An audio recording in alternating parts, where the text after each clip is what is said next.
Well, mics are mics. All right. So this is the way this is gonna we're gonna roll this out.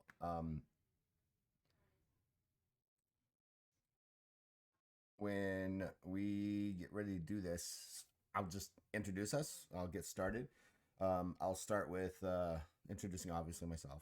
Everybody should know me. Then I'll go with M, and then we'll introduce you, Nat. And no one's gonna care whether you are live or not. No one cares. So don't even worry about that. Just like I said, we're just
Can I get you guys to say something real quick? I knew that was gonna happen. Oh wait, it works. I've just got it muted. Hi everybody, back again. Character creation. We're gonna be doing this again. I've cajoled Emmy to come back and hang out with me and create another character, while her partner Nat creates their first character. So we're gonna see where this goes. It's gonna be kind of fun. I kind of know what they're gonna do, but we shall see. So up top, the ever efficient Emmy, also known as Dungeons and Dorks on TikTok, if I remember correctly. Amazing young lady. They are a British. I think I have more British fans than I have American fans. I think that's what I need to do. Is I just need to become like David, Knight Rider dude who just like sings and he's like a huge hit in Germany, right? David Hasselhoff. That's it. David Hasselhoff. You know, he's a huge hit in Germany, but America's like, really, dude? You're better known for Baywatch, right? And then we have Nat. Hi, Nat. How are you? Good. Now, you guys are both in the university, right? You are. Nat is not. Right on. Oh, brilliant. And you guys are like separated by like what, a couple 100 kilometers? 152 miles. Wow. So you go down there, or is it just mutual where you guys travel to? Mutual? I know.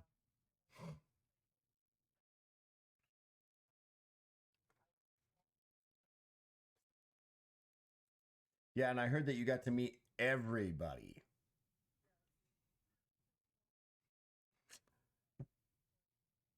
Do you remember half their names? Wow. Wow, that's brilliant. Me, I'd be like, I have no idea who I talked to. I just know. You know, I'm horrible with names. I will never forget your face, but I'm horrible with names. So, Nat and Emmy are going to be creating characters, like I said. So, what do you guys want to do?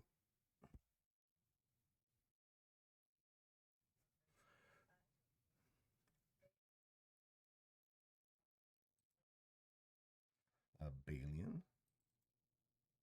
Why? Chester's.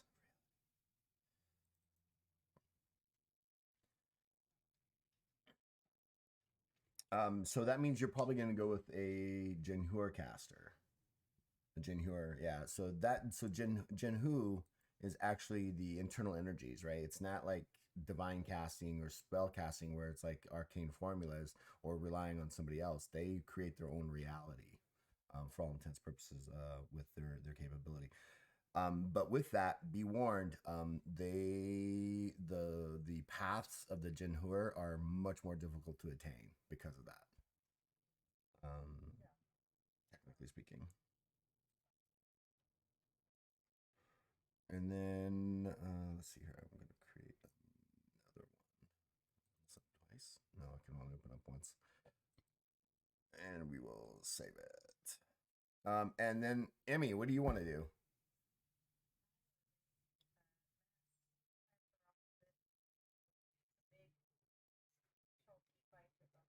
Bahul. That will be interesting. I need to save this real quick. All right, so what you're gonna need is make sure you guys have 4d10 because ultimately when we get there, we'll take care of that. And let me just go ahead and save this one. We will call this Nat's character just real quick. Nat's character. What's up, Serby? How you doing? Nat's character, and then I will open up another one. And file, save as. Those characters.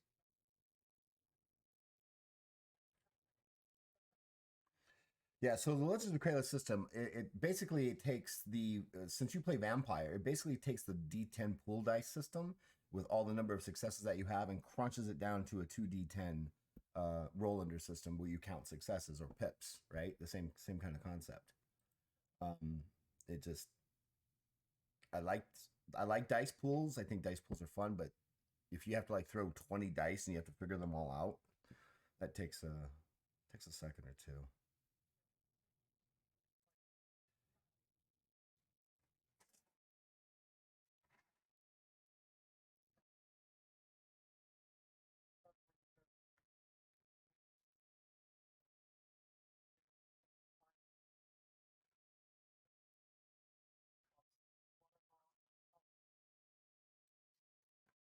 Call this M's.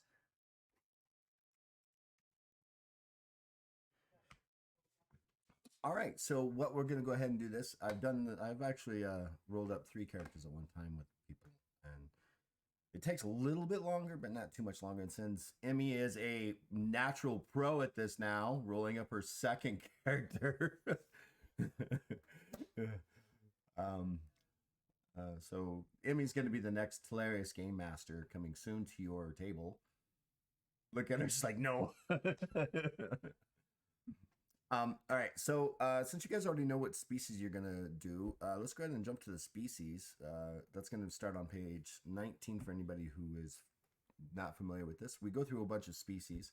The next page over basically gives you a quick species reference of all of them, what they're basically known for before you deep dive into them, so you can pick what you want. So what's interesting is you have the Balian right next to the Bahul, and that's an actual size of what these 2 characters are going to look like. The Bahul's horns can be anywhere from 2 feet, depending on the on how well they let them grow, all the way up to 4 to 5 feet in size. And if you've not ever seen them, Google the Texas Longhorn. Those boys get some serious horns. So you could do that as well. So they're going to do this. I think it's going to be awesome. What we're going to first do is we're going to go ahead and jump over to your character, Nat. We're going to go ahead and start with the Balian. Go ahead and jump over to the Balian or the Bahul. And the thing that's after you've read all of this gives you all their basic information and everything like that. And since we're kind of doing the crunchiness of this and rolling up a character, we're going to focus on the gray boxes, which will be the Balian features and the Bahul features. And the way that this is built, the way this is done, is literally you're going to take everything that's in the features section, and you're going to drop it into the second page of that blank box where it says species, features, and traits. Now, I want to move these closer together and move this over here. There we go. And so what I do is, if you're using Adobe Acrobat, and I do suggest everybody use Adobe Acrobat because it's such a wonderful tool, and you can get it downloaded for free from Adobe for the reader. What I do is I'm just going to go ahead and we're going to start off with your languages, right? I just grab the languages that you can speak, I copy those, and I drop them in at the top. And the box itself will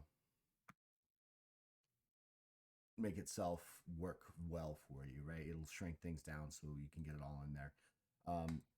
Now the Balian bonuses, you get a +20 to your alertness, +5 to your initiative, and +10 to your fatigue points.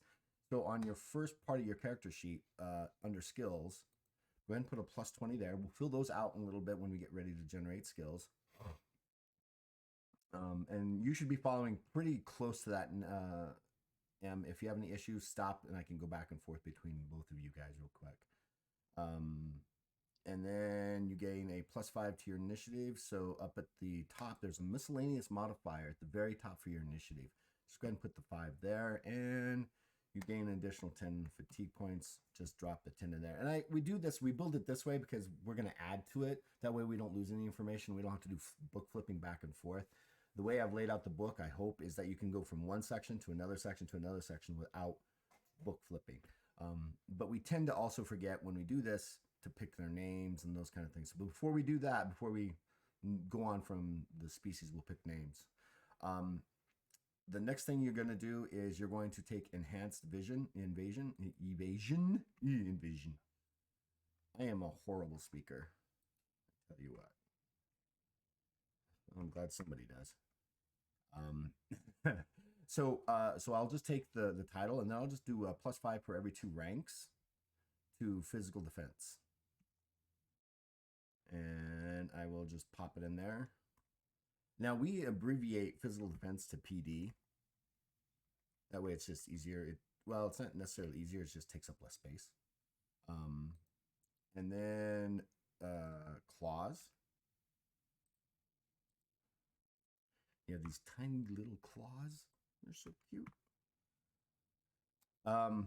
And because of that, you gain a +10 to your climbing, and they have a base damage of 1. So like if you ever get caught without a weapon, you can literally do a natural attack that with your claws, it gives you a +1 to your as a base damage. So we also abbreviate base damage as BD and a +10 to climb. And so what we'll do is go up to the climb and just put a 10 there right now, or +10. And then we'll figure out whether it's going to be strength-based or agility-based when you decide to take those skills. And then between the lines. And I like between the lines because if you've ever seen ferrets themselves, they seem to have no bones in their bodies, right?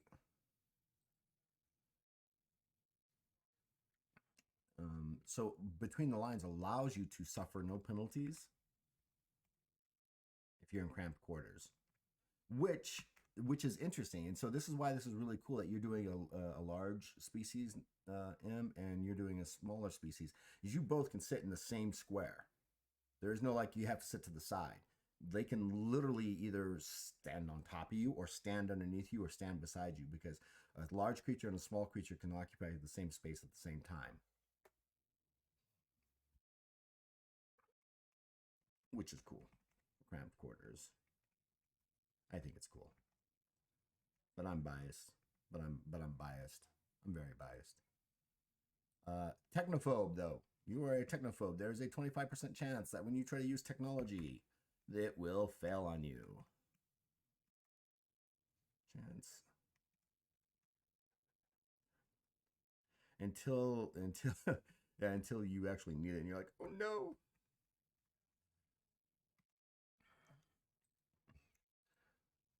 And so Legends of Kralis is not a pure fantasy or high fantasy game, right? It's a science fantasy that is set. I've always liked to think of it as that space between cyberpunk or our modern era and medieval. That takes up that entire region right there, right? Technology wise. Now every Legends of Kralis character begins with 5 abilities. You get to choose 2 from your species abilities. Then when we get to your focus, you'll be able to choose two from your focus. And then you get to choose your 1 actual ability that you're going to need. Now, if you're going to be playing a Jin Hur, you're going to need the ability Enlightened, which allows you to access those internal energies to allow you to do that. But we'll get to that. How you doing, Em? Hanging in there? Awesome. So now we get to choose your species abilities. And this is your choice, whatever you want, right? Well, and the thing is this, is if you think that you're like, oh my, there's so many cool choices. If you know Mootly, we actually termed Mootly moments because she got into this so deep. She's like, oh, but that's really good too. I don't know, I maybe, and it was fun to watch her torture herself. I didn't even have to do it. She tortured herself about what she would want to do. So let me know what you want. And while you're doing that, I'm going to go over to the Bahul, and I'm going to capture all of that information. What languages did you choose, M?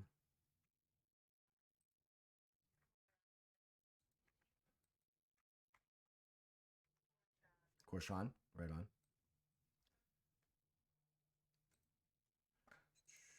And you put the +10 to fear and horror in the gray box, right? Awesome. See, look, you're an expert, man. I just got to catch up to you. +5 to awareness. Your max what? Oh, to your maximum lift. Lift. Okay, ignored. You are an expert. Give me 1 second there. Nat, +10 to your tracking.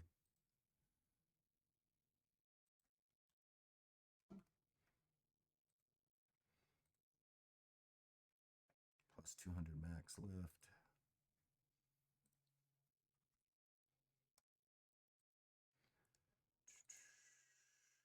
Horns.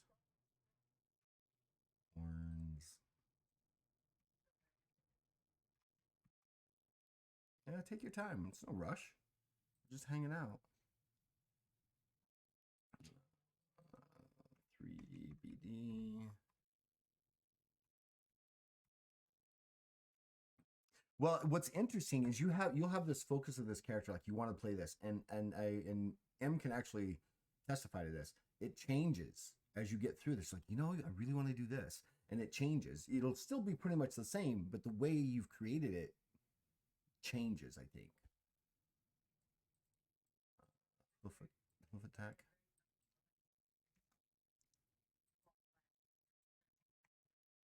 I thought it did. Yeah, I thought it did. I loved your character. I still love your character. I've actually got them still.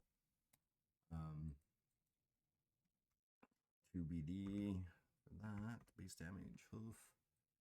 And then you're an expert brawler. So if you take brawling, you actually get the ability expert brawler for free. Because, bulls, they like to fight.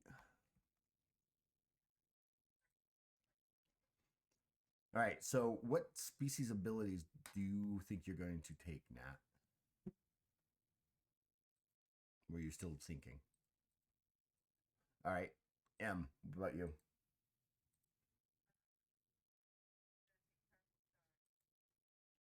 All right. Now what I'll do is make sure that when you do that, when you select your species abilities, put them in the ability section. It just makes it easier to find for everybody. So it looks like you gain a +10 bonus to your attack skill. Oof. I see what you're gonna do. Hang on, Nat. We're rushing.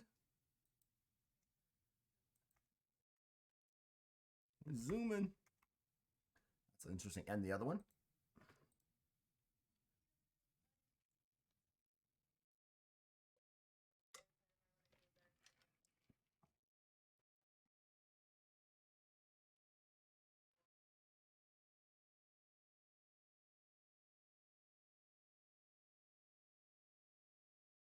So the protective shag just gives you an additional +10 natural armor absorption, which actually helps against things that ignore armor, right? Very few things actually ignore your natural armor. And it would have to be something natural, like an acid, would actually have to ignore you. But this actually gives you some additional armor, and it stacks with whatever armor you are able to purchase or get a hold of. All right, Nat, what about you? Figured it out yet? All right.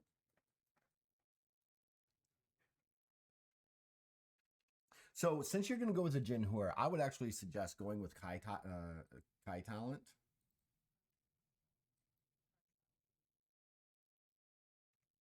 And then I would go with either probably Spirit Guide. Now, so create totem actually allows you to you gain the ability totem magic for free, which is kind of cool. They tap into their more totemish, I guess, magics that they can actually do.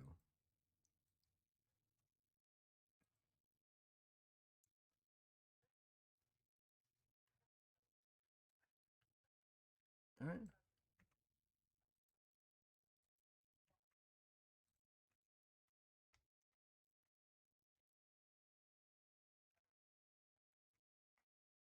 Well, and it's so if you want to do that, if you're interested in doing total magic, it's not as complicated as you think it is as you think it is. It actually allows you. It's an ability that actually allows you to develop a totem and spirit guide and other things along the way. So it's not as detailed as you might think it is. It's actually less detailed, I think, than what you might think.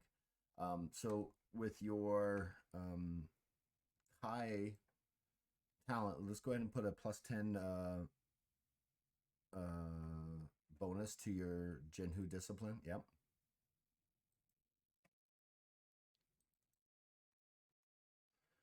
And then you gain, what's that, +10 additional fatigue points. So now you're a total of 20 fatigue points. And if you're questioning what are fatigue points are what we use to be able to allow you to cast spells, right? So instead of having you can only cast one spell and then you have to take a long rest or a short rest to gain back your spell slots, you can continue to cast magic or Jinhur or divine until you run out of fatigue. Now, if you hit 0 fatigue, you're out for like hours because you like just knocked yourself out. And then you can take a rest. And then there's other skills like meditate and some other things and some abilities that allow you to, like one's called second wind or deep breath, which allows you to regenerate your fatigue points without needing to take a rest. So there's some things in there. All right, now I got to put the pressure on. What's your next one? Battle through and on.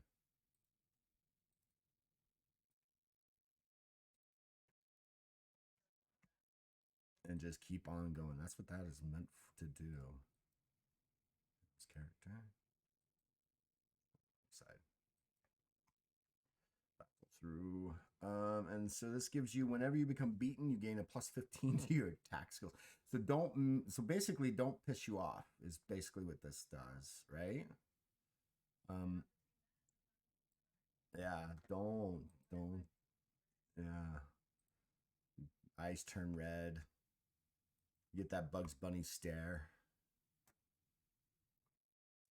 +15 to your bonus attacks when at beaten, which means that you actually have to be at you have to be at half your health.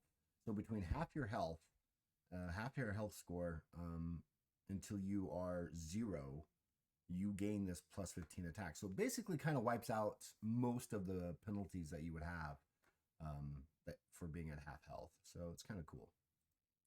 And then, so do you want to do total magic there, Nat? Or do you want to do spirit guide? It's your choice. I don't care. I'm just giving you ideas. It's your character after all.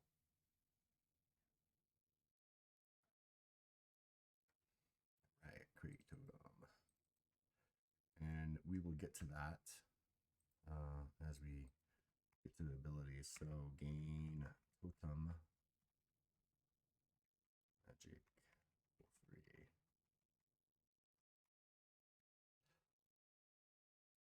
All right. There is that. We are done with that.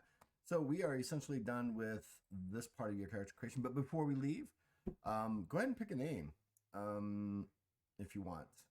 For you, Nat, it's gonna be under languages and names, and same with you, M.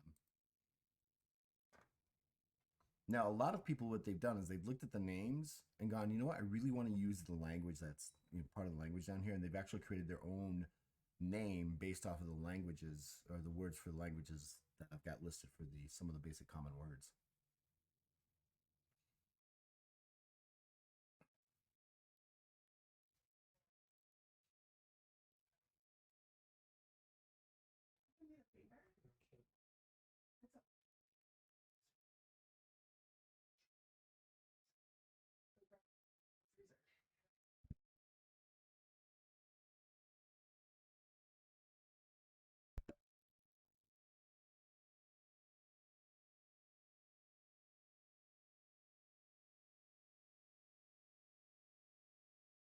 And what about you, Em?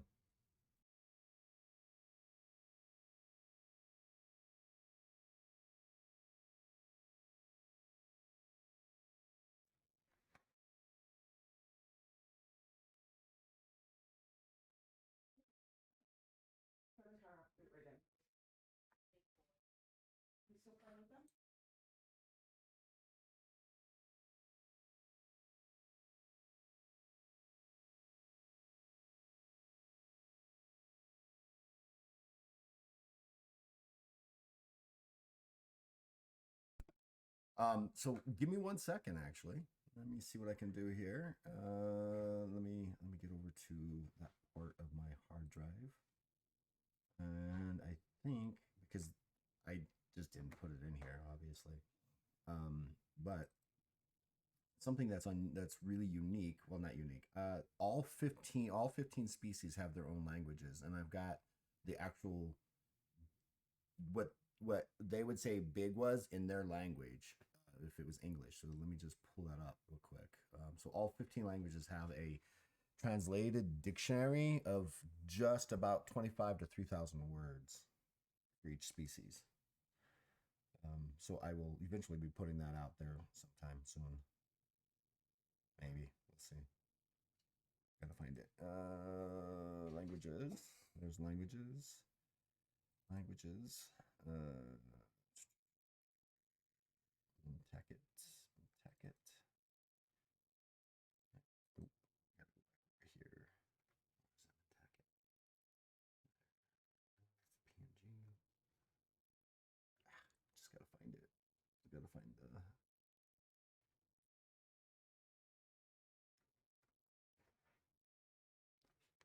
Tacket, where are you?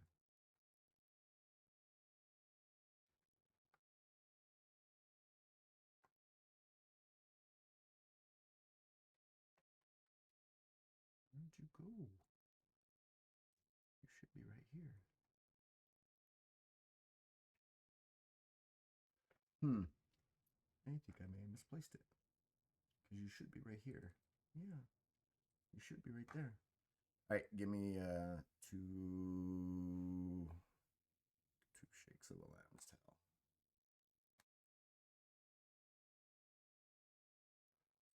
Where did that even come from? Where did 2 shakes of a lamb's tail even come from as a time to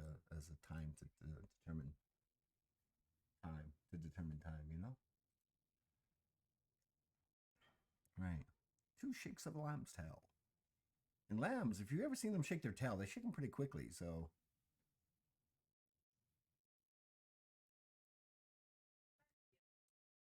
oh, it absolutely is, but it's interesting.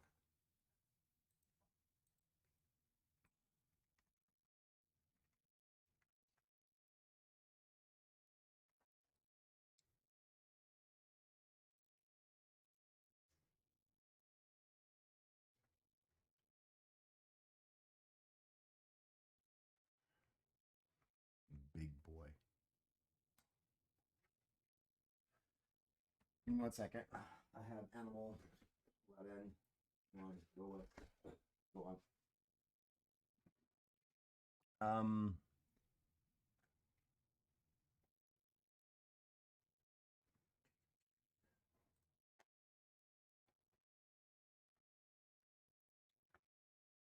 Don't worry about it.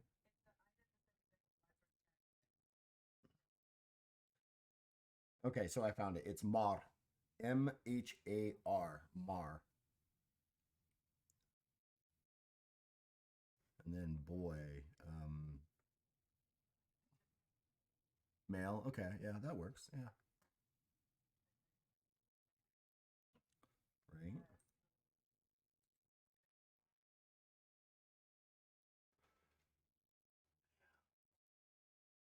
Yep. Neither am I. I just make up the words.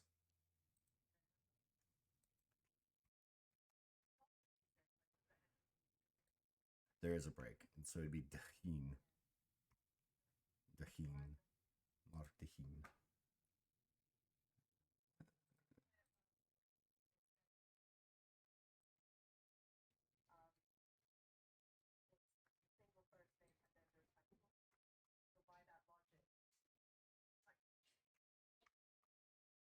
Basically, yes. His title is boy.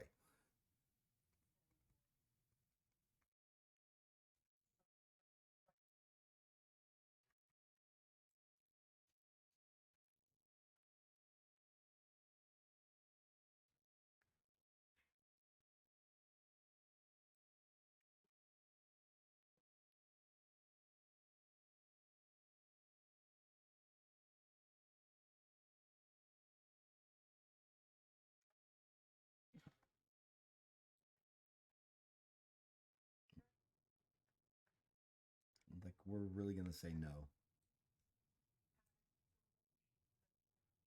Oh, look out. They're coming for you. Oh, it's gonna be all over for you.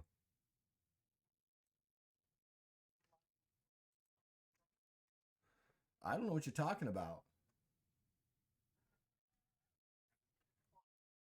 Yeah, because I can erase all that.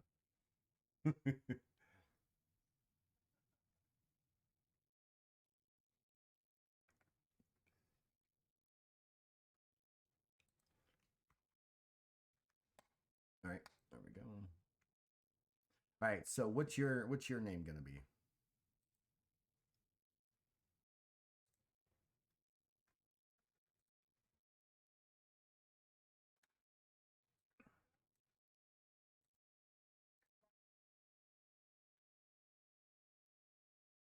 Okay, that works.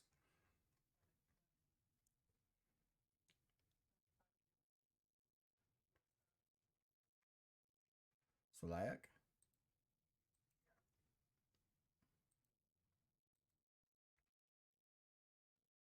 And you're gonna go with the word spirit, right? Small spirit. Brilliant. I like that.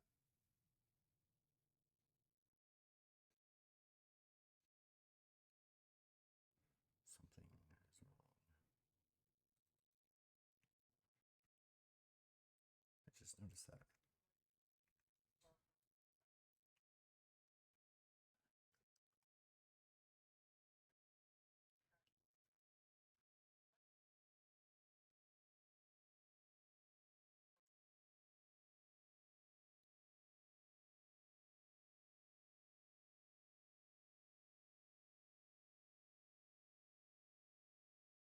What's up, Lord Baron? How you doing, bud?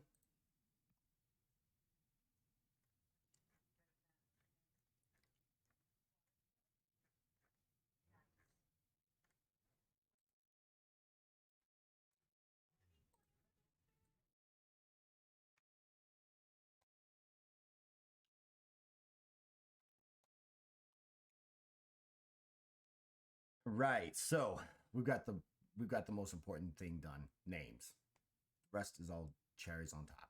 All right. So on both of your characters, make sure that you choose the appropriate species.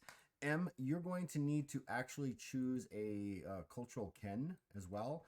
I don't know if meaning that you're either well. There's only two choices really. Um, well, there's not really choices. There's so you basically need to put yourself in a class, right? Do you want to be a noble warrior? Do you want to be part of the merchant class, the working class, the clovan, which is kind of a slave class, but it's not really slaves. They're just indentured servants, people who've like done things that they shouldn't have done or now doing things. Or we can just leave it blank at this point. Your choice.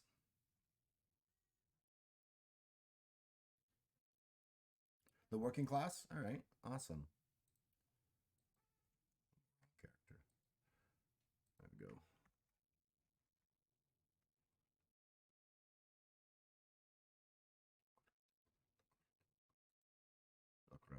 All right. And I think we are essentially done with this part of it, guys.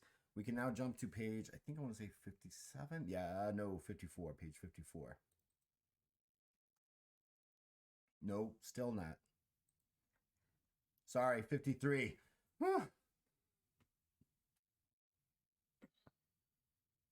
So what we've done is this is all the species of Legends of Kralis, whether it's monsters or what have you, they're all based off of size, right? All the way from diminutive and fine, all the way to mega, and so they all have the same kind of things as a the mental attributes, which are the intelligence, wits, willpower, and charisma.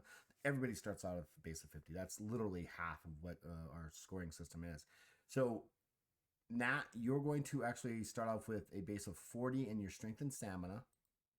So this is where we're going to go to our attribute determination table. So 40 in your strength and stamina, 60 in your perception and intelligence, and M, it's going to be the exact opposite for you. 60 for your stamina and strength, and 40 for your agility and perception. And then 50 for all your guys' other attributes. Now, there's a couple of rolling determinations depending on what the GM wants to do. You have your standard, you have your purchase, then you have your heroic games. And heroic games are meant to be like those massive, awesome anime games, right? Where the characters are just so outlandish. They rock the world. But we're gonna just do a standard. So what you're going to need to do is you're going to need to roll 4d10, re-roll any ones, and then discard the lowest. And you're going to do that 8 times. And since I'm kind of keeping up with you guys, just do. You don't have to worry about placing them in order right now. Just give us the rolls. So we will go through each one of them. So as you guys roll, just let me know which ones, what you got.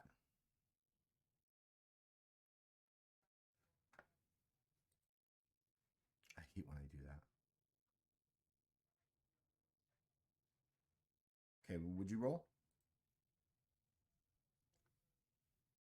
Okay. And what you should do is in the attribute determination scratch sheet, just put them in the campaign modifier. That way we can move them around.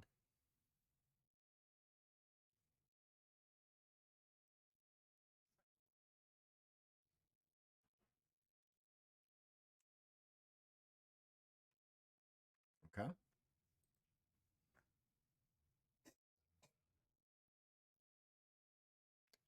I'm in the wrong spot.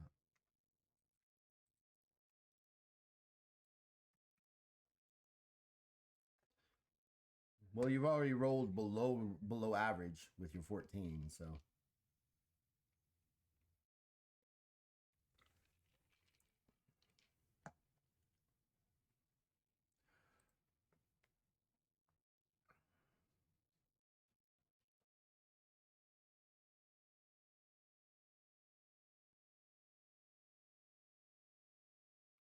wow, you're killing it.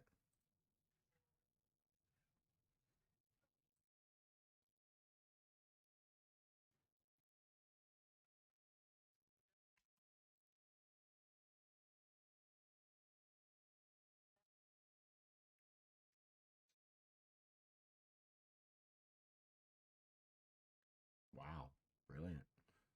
All right, so what's really cool about this now, Nat, is you can go ahead and you can assign these numbers wherever you want. Now, being a Jinhur, willpower is going to be your main stat, right? That's where Jinhur get a lot of their stuff, followed by stamina and then intelligence. So those are going to be your three major stats. Everything else is however you want to play it.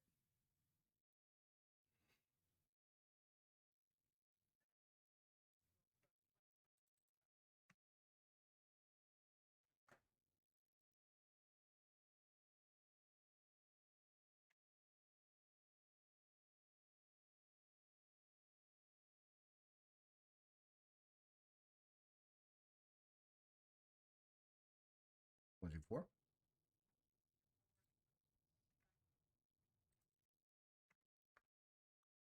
Agility and perception are the basis for your physical defenses as well.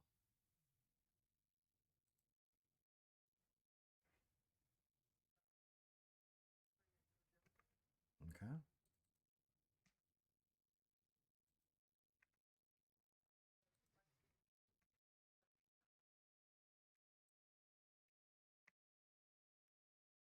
And the other ones just go where they have to just fly into where they're at. Now, what we've done in Legends of Kralis is we have the standard species modifiers, right? These are just makes them simple and easy if you just want to just follow those. We also have the 2A attribute modifiers optional rule, which basically allows you to get the same number of bonuses, a +10 to any two, plus a +5 to any one, if you want to do that. So you can create whatever character you want, or you can go with the what would be considered standard for the bonuses. Okay, so a +10 to any two. Where do you want to put those?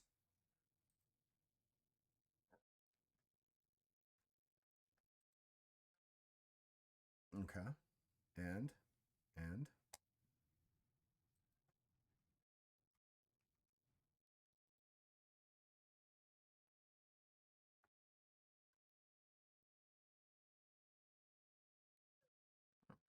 brilliant.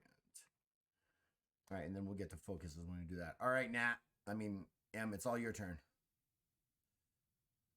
It's what I get for being up until 3 o'clock in the morning. I'm kind of like not completely here. No, I'm so irresponsible. I blame Lord Baron. It was his fault. He kept me up until 3.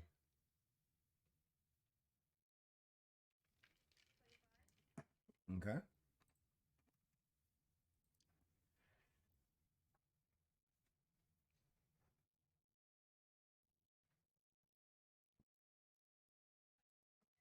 Oh, look out.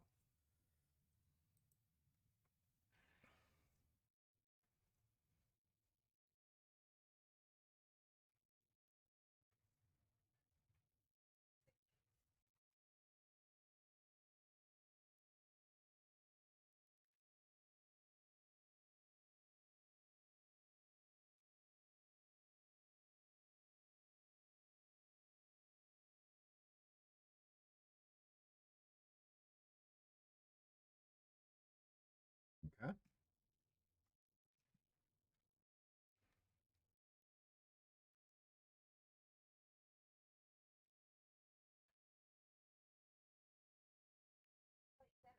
Whew.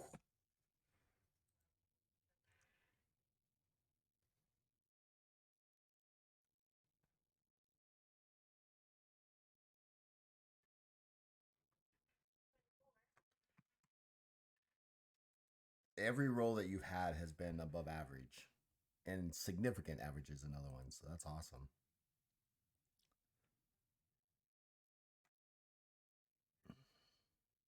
Oh, see?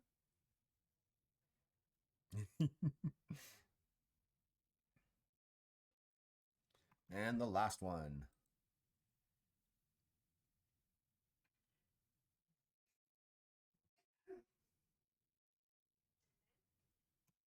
Not too bad. All right. So obviously, since you're going to be kind of like the heavy hitter, strength, stamina, agility, and perception are really going to be your 4 main focuses. Now, remember, intelligence is what also gives you this the access to more skills because it's 6 plus your attribute, your intelligence modifier. But I don't know. That's up to you. So, what do you want to do? Really? Oh, I thought you'd put it someplace else, like intelligence. Be an intelligent fighter. Gonna be bloody.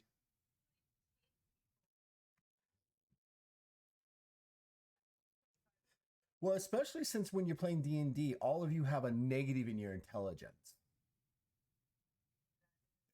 That's I don't just one who has a wisdom. All right. So where are you putting that? Yeah, where are you putting that 25? All right, the other 25.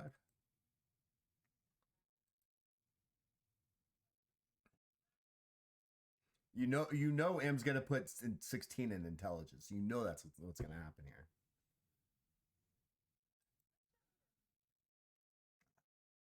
All right, and so I take it you want to put the 24 in there in perception.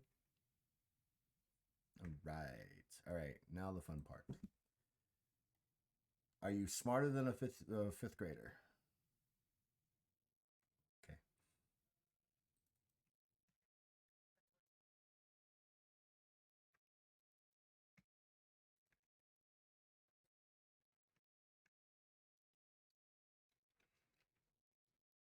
And what about the 18 and 19?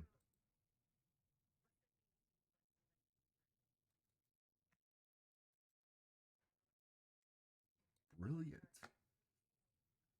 So I had Dragon X on the other night, and we were rolling up a character, and he actually got a 6 that he put in his intelligence. I've never seen anybody have less than a 60 in any intelligence, and he had an intelligence of 56.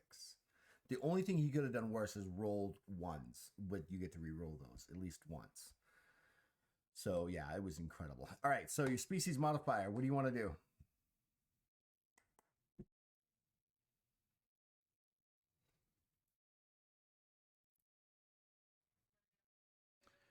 So you have the standards, which are a +10 to any two, which would be your strength, stamina, agility, or charisma for Bahul.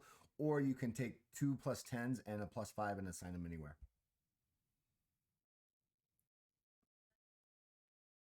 All right. Obviously. So 10. They are stamina, agility, and charisma. Right. Easy peasy. All right. Big and strong. Now we do have we did kind of create a 3D10 array, which allows you just, here's the array for these numbers, which gives you a good assortment all the way up. So you can just do that without having to worry about rolling up dice or anything like that. Now we're going to go to focuses. Now, M, you're pretty much set into combat focus, but if you want to be something else, you don't have to be combat focused and still be a combat person. You can actually be like a social focus or a knowledge focus or even a stealth focus and still be awesome at combat. Now, being a stealthy Bahul, can you imagine that coming up on the tips of your hooves, trying to sneak through? Just tick, tick, tick. And then for you, Nat, the one that's going to be important for your character is actually going to be stealth focus as a Jinhur, because enlightened is in the stealth abilities. But that doesn't mean you have to do that. You can do whatever you want here. And these focuses is as close to classes that we actually get.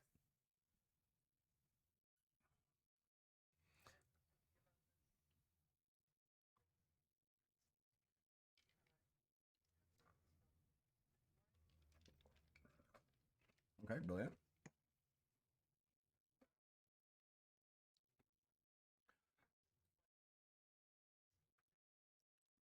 So when you choose stealth focus, when you start to begin to choose your skills, you get two skills for free when choosing skills. So you get to so no matter what your intelligence is, you always get two additional skills for free, and they have to be either forgery, sleight of hand, stealth, or trapcraft. Which one of those two do you want to start off as free? We'll mark those.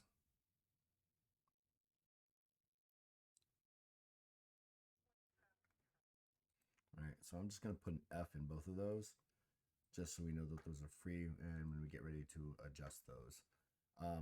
Additionally, you get to choose two. Like I said at the beginning, every character, first rank character of Legends of Kralis, begins with 5 basic abilities: 2 from your species, 2 from your focus where we're at, and then 1 that you get to choose.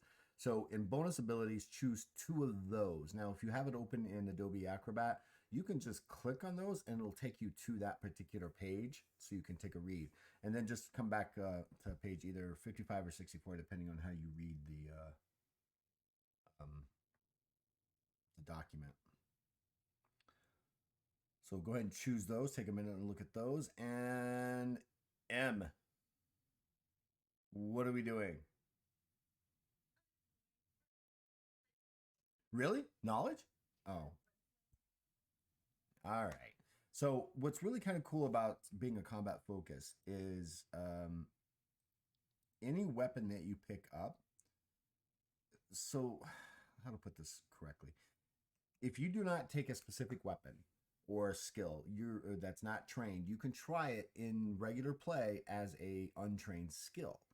For you as a combat focus, you can pick up any weapon that you're not trained in, and it's not just a base of 30, it's a base of 40 plus whatever controlling attribute, because you can pick it up and just use it. It's just a natural thing for you. So we're just going to go ahead and take that, and I'm going to put that in your features and traits. +10 to their untrained skill attempts with weapons, any weapons that you pick up. So there's that. Now, which 2 abilities do you want?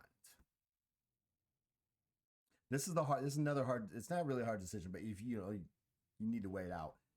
For you, being who you are as a combat, generally, the ones that are mostly taken here are improved multiple strike and parry. However, what do you see your Bahul being? Are they going to be a sword and board? Are they going to just be a big old sword? Are they going to be a big old maul? What's your intentions combatively?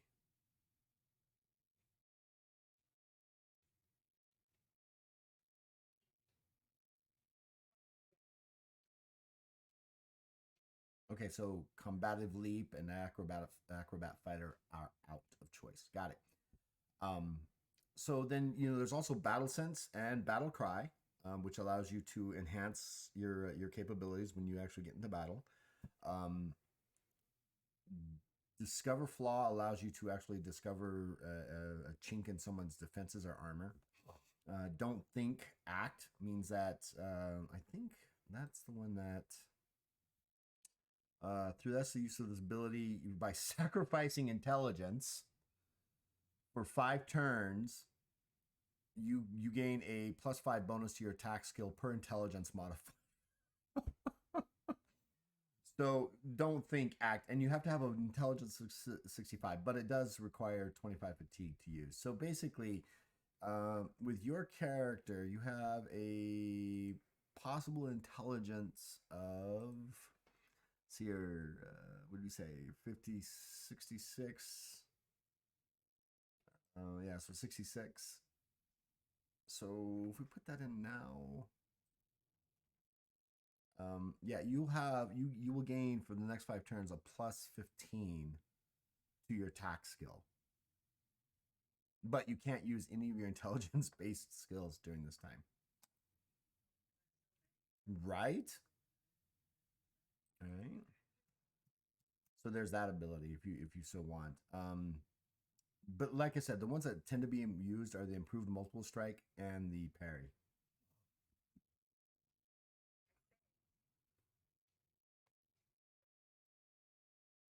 Okay. Think act. I love it. All right. So don't think. Write those in. So don't think.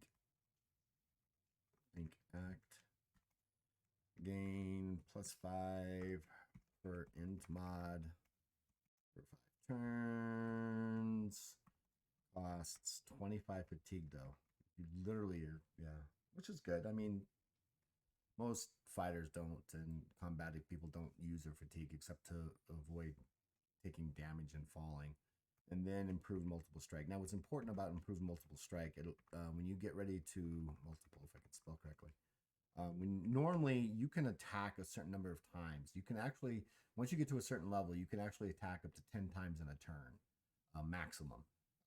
This allows when you do that, if you do not have this ability, every attack that you do suffers a -10, -20, -30, -40. With improved multiple strike, that penalty for you right off the bat is a 0, -10, -20, -30. So the more you put into that, the better your attacks will be.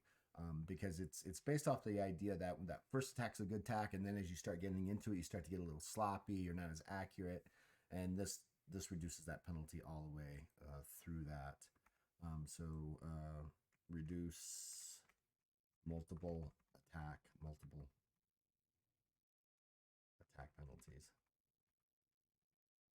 All right, Nat.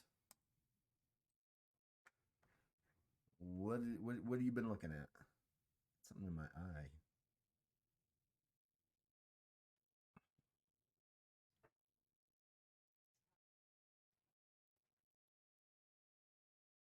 Okay.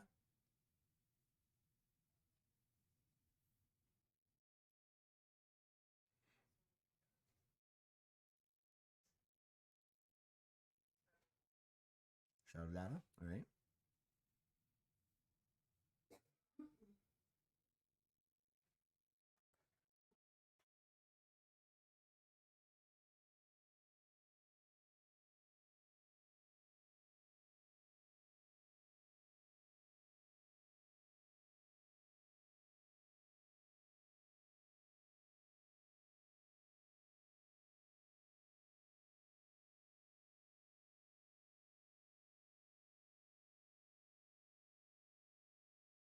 Okay, brilliant. Now on the Kujarakai, which one of those are you going to start off with?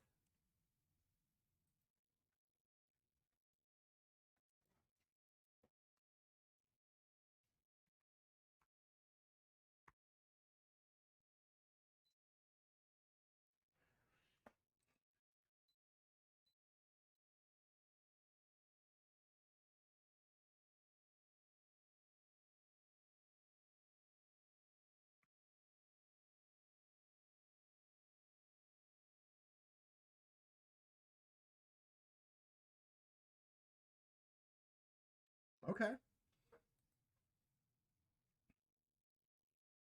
Well, what's interesting is you also could do the Kujarakai Armor, which basically allows you to have armor without having armor. It gives you a +5 armor absorption for every 25 in that you have in your willpower score. Currently, your willpower, what are we looking at? Is going to be 88 at the moment. So that's at least 3. So that'd be a base armor of 15 armor absorption. It doesn't stack with any other armor though, so it's either that or regular armor. And being small, you know,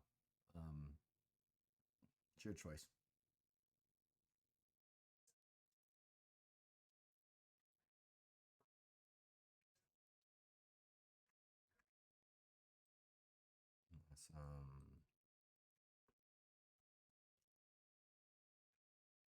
Right, mitigates that, right? 25 armor per 25 will. And what's cool about it is that can continue to go up as your willpower gets better, right? So when you get to 100, it's +20, and it can continue to grow for quite some time. And then shadow data. Let me take a look at shadow data real quick. I think I do. All right, cool. That is correct, Nat. Yes. And so you're going to take the heroic level of shadow data, which gives you, which is really kind of cool. It allows you to um, engulf yourself in a shadow, and it grants bonuses to your evade and stealth skills, as well as your physical defense. And it lasts for 1 turn per willpower until the hero attacks from the shadows. So I'm going to just grab that.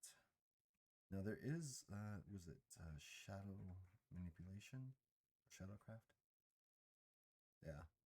Then there's also another one that you can actually do. I think at some point you'll be able to. So at legendary at 5th rank, you'll actually be able to teleport into a shadow, which means that if M is nearby and they have a shadow, you can teleport into their shadow from a certain number from a certain distance away, which is kind of cool.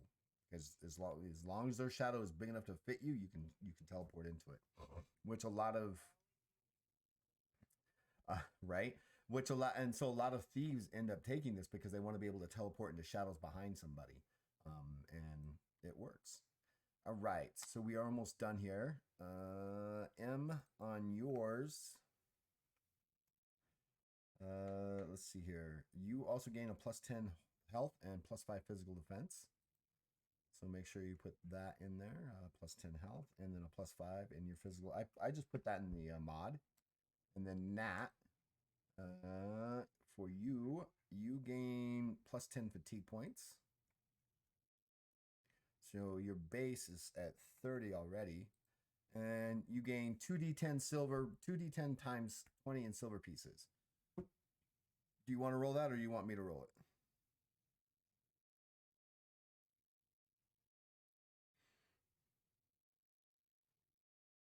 Hanoi. Yeah, you blew that one, huh? Wait, that's a 3? So that's. Wow. So that's 60 extra silver pieces that you start. You're a bad thief. Um, so you're going to start out with 60. So put that on your second sheet under wealth. We'll get to that in just a second. And we are essentially done with this portion of your guys's character creation. We've got the only thing we have to do now is pick out the focus modifiers. Nat, you're going with stealth, so you're going to gain an automatic +5 to your agility. So we'll go to our attribute determination, put a +5 in your agility. 98. Wow. And then a +5 into either perception, strength, or charisma.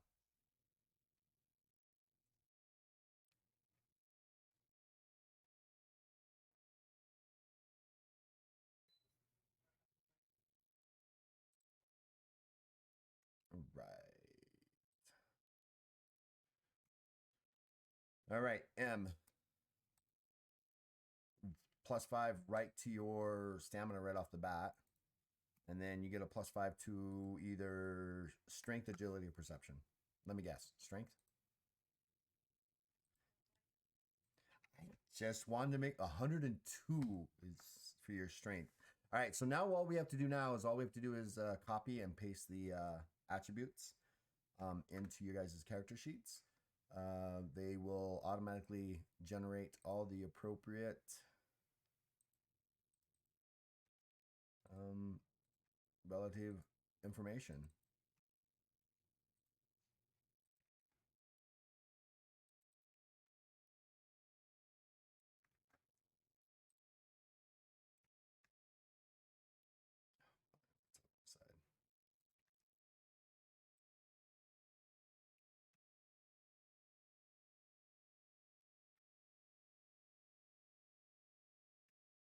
And 74. 74.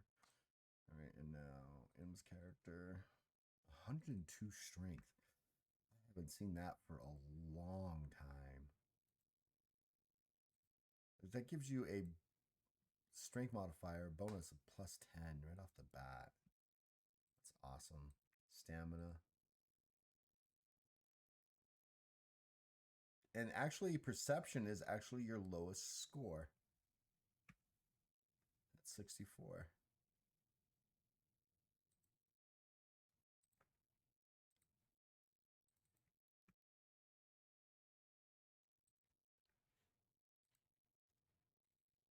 So now, go. Yeah, that's her lowest stat. 64. She rolled extremely well too. She really did. 71. Charisma 69.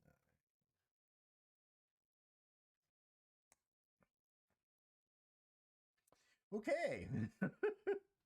All right. So we're essentially done with this portion of your guys' character generation. Now we're going to move over to the crunchy part of the Sunday.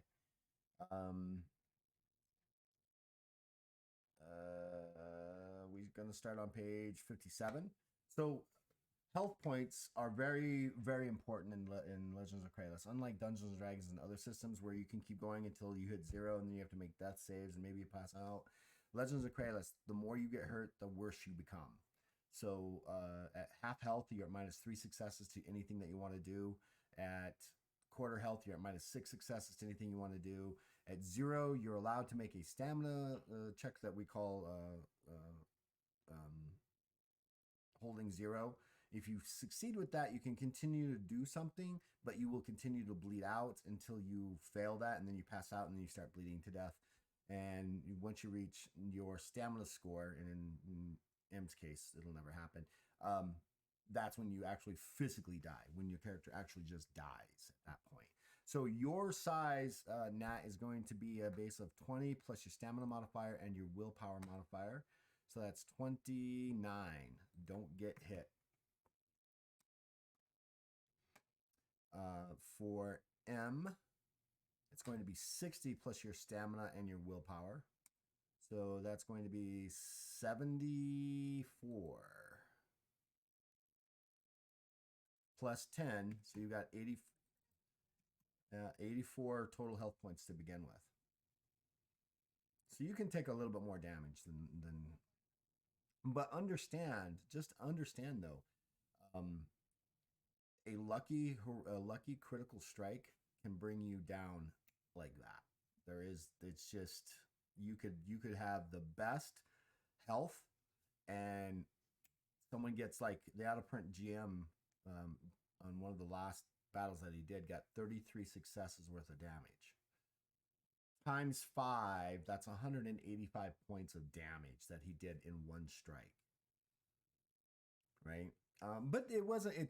He rolled a critical, and then he rolled on his critical determination. He rolled 2 10s, and that just adds to it. So I mean, yeah. So fortunately, as heroes, you have the ability to attempt to negate those with the use of your heroic luck, which becomes a very valuable resource in Legends of Kralis, because death is literally around the corner. every time. And so when you go into a fight, you got to make sure that you know what you're doing. You don't want to just rush in, oh, I can do it. No, even a first rank monster can take out a very powerful character simply by hitting them harder. But by that time, the higher rank character should have a lot more capabilities of avoiding that. But I've seen it happen. I actually had a 15th ranked character be taken out by a second ranked dog in a bite. All right. Fatigue points. Yeah, it was. It was actually the dog's name was actually called Scabby, because it survived fire damage, lightning damage, and losing one of its legs, and ended up attacking this other. It was an NPC that it was attacking. It was 15th rank and took it down. Literally just ripped its throat out. He was an interesting character.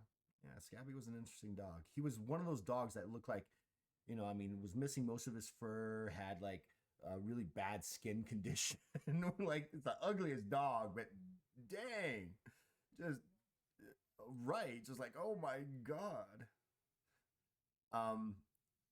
So your fatigue points are going to be your stamina score plus your willpower modifier plus any bonuses.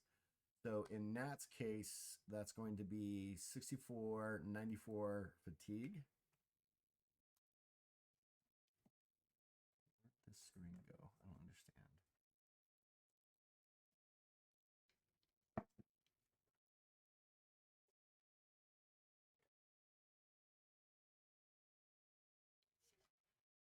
Should do, yeah.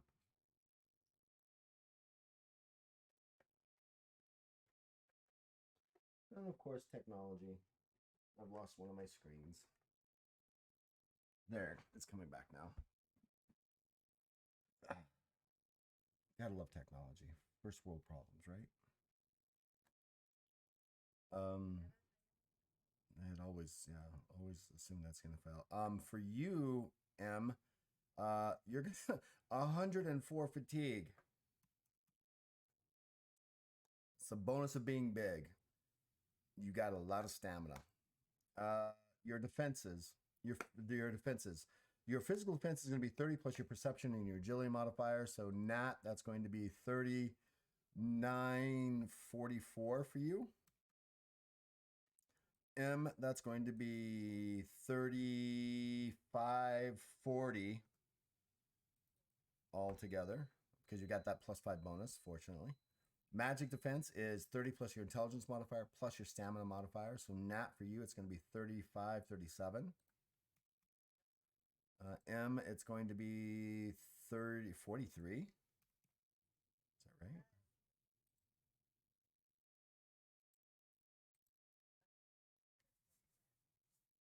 Where'd you get that at?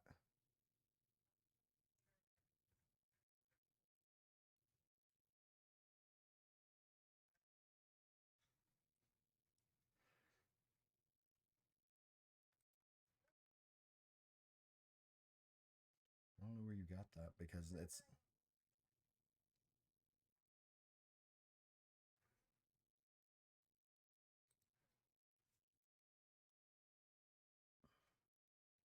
So you get a +10. So from your focus, you get a +10 for your health and a +5 physical defense, not a +10. Right. So, right. And then, so it should be 40 for you total. No worries. And then let's see here. Your divine defense for both of you is 30 plus your wits and charisma modifier. So Nat, that's 36. And for M, that's going to be 36. And then the final one is going to be your will 30 plus your will and your intelligence modifier. So Nat, that's going to be 37, 42. 42. And then M, that's going to be 37.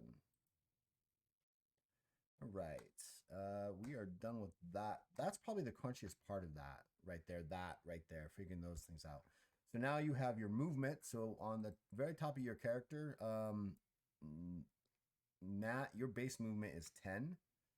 And M, your base movement is 25, I believe. No, 20. Sorry, 20. My fault. Now, heroic luck. Like I said, heroic luck is one of the most important resources in the game.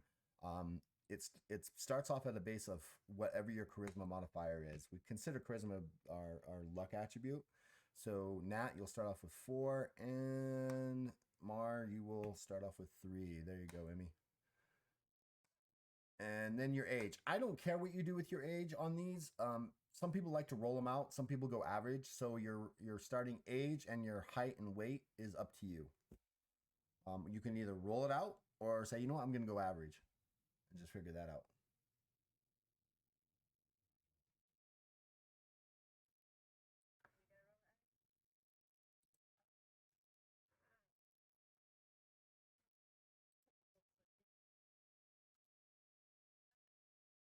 You roll it out, right on.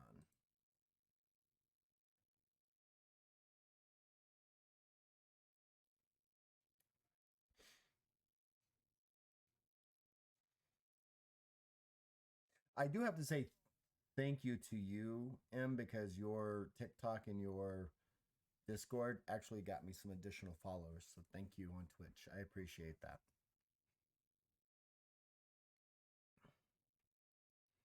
So I've got the image of you two. Did you guys ever see Mad Max and Thunderdome? Have you ever seen that movie? I see you guys. So that's what I'm thinking you guys are. Essentially, I think that's my, except instead of riding in a backpack, you're literally on the flat of M's head holding onto one horn. Hey, Adaprint. Hello, how are you? Yay, thank you for the stream, the resubscribe there, bud. So out of so your age for you will be what you're about who will be D10 plus 3, and that add that to 18. So out of print, this is Emmy and Nat. I think they're pretty close to you physically in England somewhere, potentially. And you're probably really close to the plot doctor too. I mean, England's only so big, right?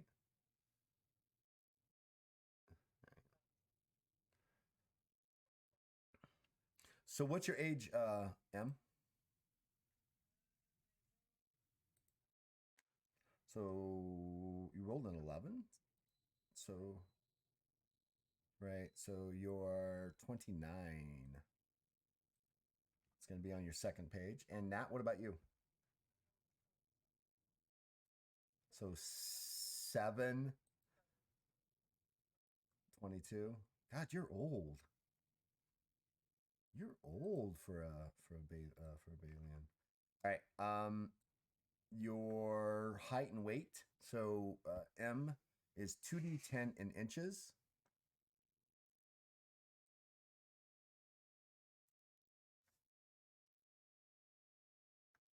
It is a single d10. So roll 2d10 and add them together, and that's the total number of inches. So you rolled a 4 and a 3, that's 7 inches. So you are 7'8".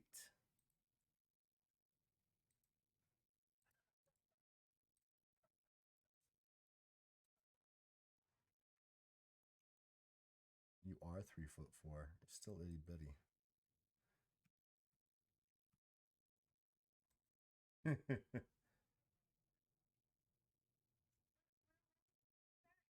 So apparently the plot doctor lives in Birmingham, and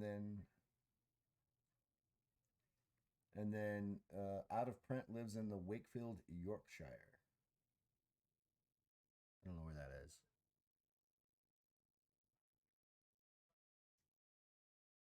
Oh, right on.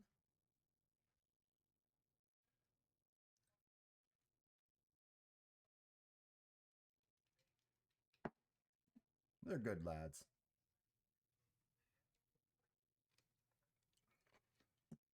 So what I'm going to need to do is, I think that at some point, if I can, Because I'm gonna need to fly to England and get you all into one big game, right in the middle of wherever.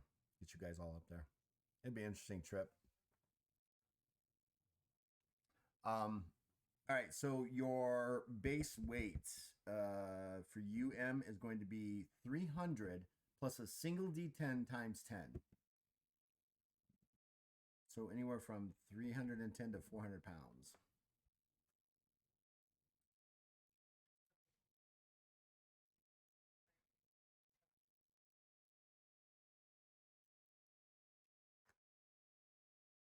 You're only getting audio? Okay. I don't know why that. There we go. How's that? You got 3D10 plus, you got 300 plus D10 times what? Is it D10 times 10, did you say? Yeah, it's D10 times 10. So 390. Wow, you are. Wow.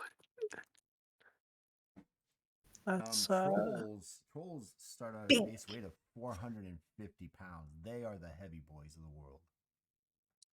They're just nothing but muscle. That's just what they are. Jeez. Well, I rolled a 7, 1, and a 4, so that's 42 pounds. 42 pounds. Wow. You're light. I mean, you're really light. Yeah. That's awesome. All right, so vision should already be part of you guys' characters. You both, I believe, are normal visioned. Let me double check here. Bailey and normal vision. No, actually, yeah, you both are. You both are normal vision, so that's already there. Your encumbrance should automatically. So what you need to do is make sure your encumbrance is done correct. Go to your first page and make sure you select the appropriate size. And on the second page, it'll actually automatically put in what your encumbrances are. So even though you're light, Nat, you can severely pick up and possibly carry 270 pounds. You're not going to be moving very fast, and you're going to lose a lot of fatigue to do so.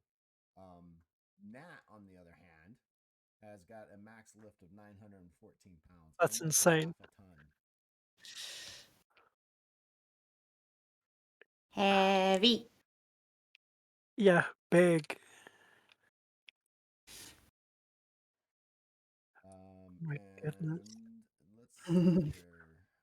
So now we're going to get into. So your initiative should have already be regenerated, but in case you were curious on how that's done, basically it's your agility mod plus your perception mod plus your wits mod plus any other additional mods. In Nat's case, you have an initiative of 21. In Im's case, she has a total of 8. Look, she's not that fast and she's not that witty, so I can roll high and have enough time to hide behind my big companion. Right, I mean, she's not that fast. Hey, okay.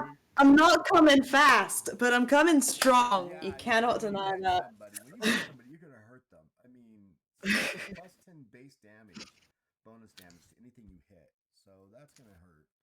Which allows you to actually carry some severe weapons. All right, so now we get into the good crunch about developing your character.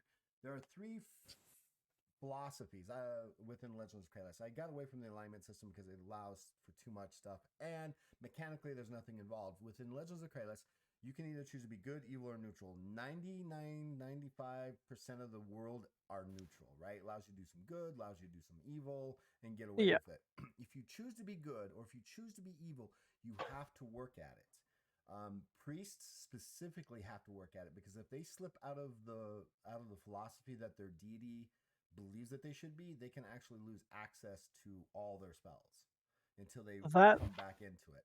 Now, if you're really good or really evil, you get bonuses in checks against the opposite philosophy. So, what do you guys want to do?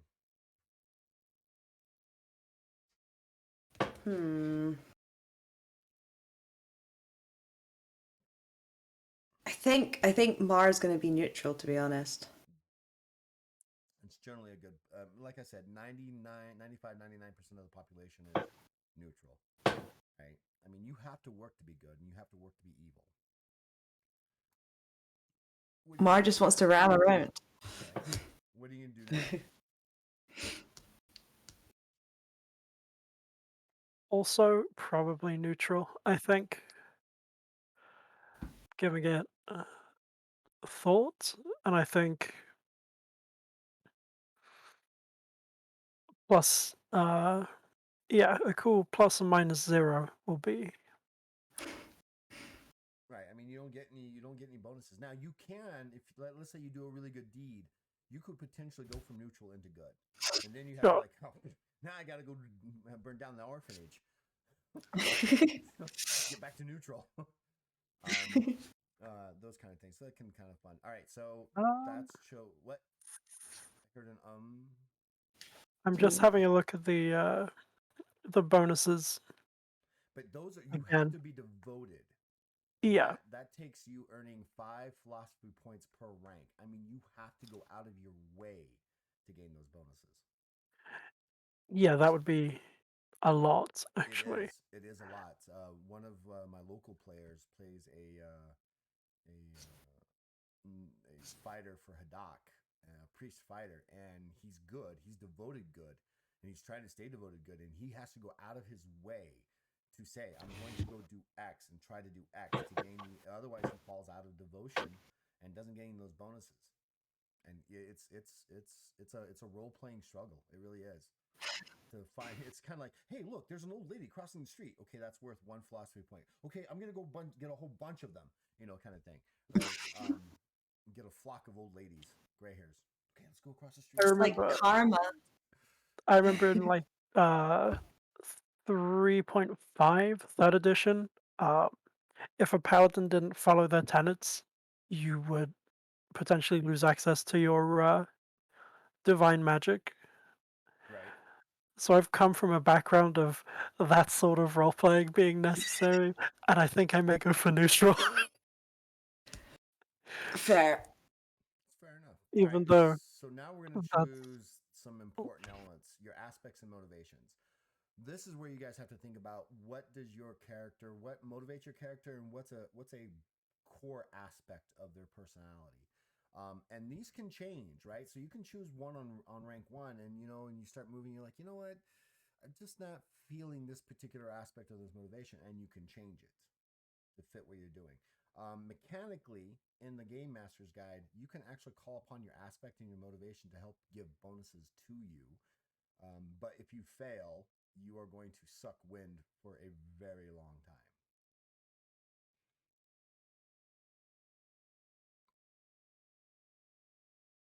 Mhm. I'm a bit faint now. All right, let me pull that up. Is that better?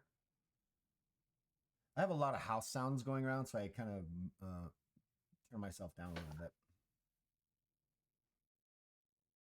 Is that better? Yep. All right, right on.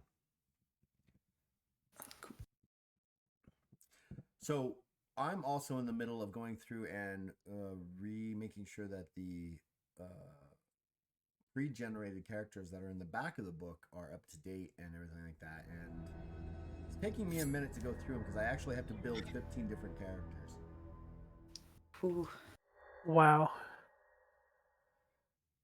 And make sure they're all up to date with the aspects and the rules and everything. And it's like, ugh, slowly but surely. Because the Kickstarter is literally around the corner. And to be honest, I am nervous as all get out. I'm so excited for you. It's going to be so so frightened. I'm good. also incredibly excited for you. Well, I It's appreciate going it, to but be I am so so good. frightened that it's not going to do what it needs to do. Because you know that only 8% of all Kickstarters actually fund. Really? But there I are didn't know it was that low. hundreds, if not thousands, of Kickstarters happening right this moment. Jeez. So let's say out of 1,000, only 8% of those will fund. So that's what, like 80 will fund. Gosh. That's so low. That's insane. Wow. Yeah, it's 80. So out of 1,000 Kickstarters, only 80 will actually fund. That's wild. That is insane. Like out of Princess, though, you've got the TikTok army behind you. You'll be Well, I fine. hope so. I hope so. I need more. You know, the thing is this is, you know, I was watching we watch a show over here called New Amsterdam, and they've taken the new show to part of it to Britain and in London. And one of the main characters is talking to one of the other newer characters, and he's like, "Yeah, we just quietly do our own thing." And she's like, "No, we need to get you out there." And he goes, "Why? That would be bragging, and we don't brag." And so that's me, right? I like I said, I think everybody should play Legends of Kralis at least as part of their secondary systems, in my opinion. But I can't brag about that because then it comes off as, what's the word? Not cheesy, but kind of like, it's almost like arrogant, but without being arrogant. I don't know if that Shameless. Blowing your own horn, kind of thing. Yeah, right. Blowing your own horn. And I grew up, you don't pat yourself on the back and you don't blow your own horn. You let everybody else do it. Yeah. You know. Nah, So screw that. very- You can blow your own horn. You blow it as loud as you can. It's a cool system, Most- and you have every right Most to tell people I find who, most people who, you know, are full of pomp and like to blow their own horns, I generally find can't back it up. But Legends of Kralis is fantastic, and I can't wait to play it. And genuinely, I think it's something worth bragging about. Although I completely understand kind of coming from a place of being more humble and less arrogant I appreciate about that. things. Hey, so do me a Yeah. favor, Em. Are you watching on Twitch right now? I am. Type in !! raffle and see what happens. Oh. Huh. Okay, what about you, Nat? Are you watching on the stream? Yeah, Oh, there it I is. haven't Cool. used my. All right, so basically what happens is I'm giving out a raffle. Once I get to a certain point, you guys will be part of a raffle to win some more product. But Cute. let's see here. I'm gonna throw this in our Discord. When you have a chance, Nat, I want you to go there and pick up choose a product and let me know and I'll have it sent to you. I've got to also send one to Wow. Freelance Blitzer as well. I keep forgetting. I'm so focused on the Kickstarter. So GM, you got to hit me in the head a couple times. I'll forget. I'll be like, so focused. I can confirm it is the comfiest merch I own. Do they? Because I haven't worn one of those. Are they comfortable? It's so fluffy on the inside, and it's not too Seen you thick, wear so I it. don't overheat it. I've seen you wear it quite a lot, actually. I love it. I was there when it arrived. Exactly. 2 Roundhouse kicks. We're literally wearing it right now. I love this hoodie Do you know so that much. is the most popular, that not the hoodie, but that particular design, the Pride Dragon is the most popular wanted one. I love it. I think it's so cool. The other one that I love is the actual Sphinx, the Pride Sphinx. That one is my favorite. I love that one. The Pride Sphinx is really cool. And what I might do is part of the Kickstarter is put out like a hopefully a contest to name the Pride Dragon. And that's literally, I think the Pride Dragon is going to become like the mascot of Hilarious Gaming because everybody loves the dragon, loves the shape of it, loves the color, both the Pride and the non-Pride one. They just love it. And I'm like, I guess that's awesome. So we'll do that. It is a gorgeous design. I saw it and I was like, that one. I need that one right now in my hands. And that was actually done by my major artist, Joseph Garcia, who actually has done 90% of all the monsters in the Hilarious Beastry. So he's an exceptional artist and he's a good friend. So he's done an amazing job. He has too. It is one of the prettiest books I've seen. For sure, looking through the PDF, I love all the art. The general hoodie, the one with this image on it, print, the Legends of Kralis with the mummy and the characters. Because I know you got Ziggy the Quick, the Mannix. I do love the Mannix design. In green. Oh, okay, right on. All right, so what are your guys' aspects and motivations now that we've given some time to go through those? That you've distracted us, so we weren't thinking about it. You say that. I've thought about it. That's fair. So You go for it then. don't speak for me.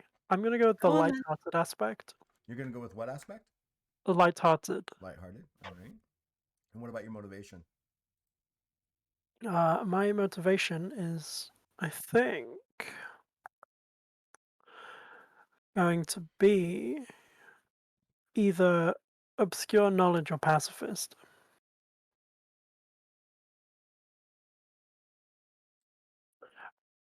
Probably obscure knowledge.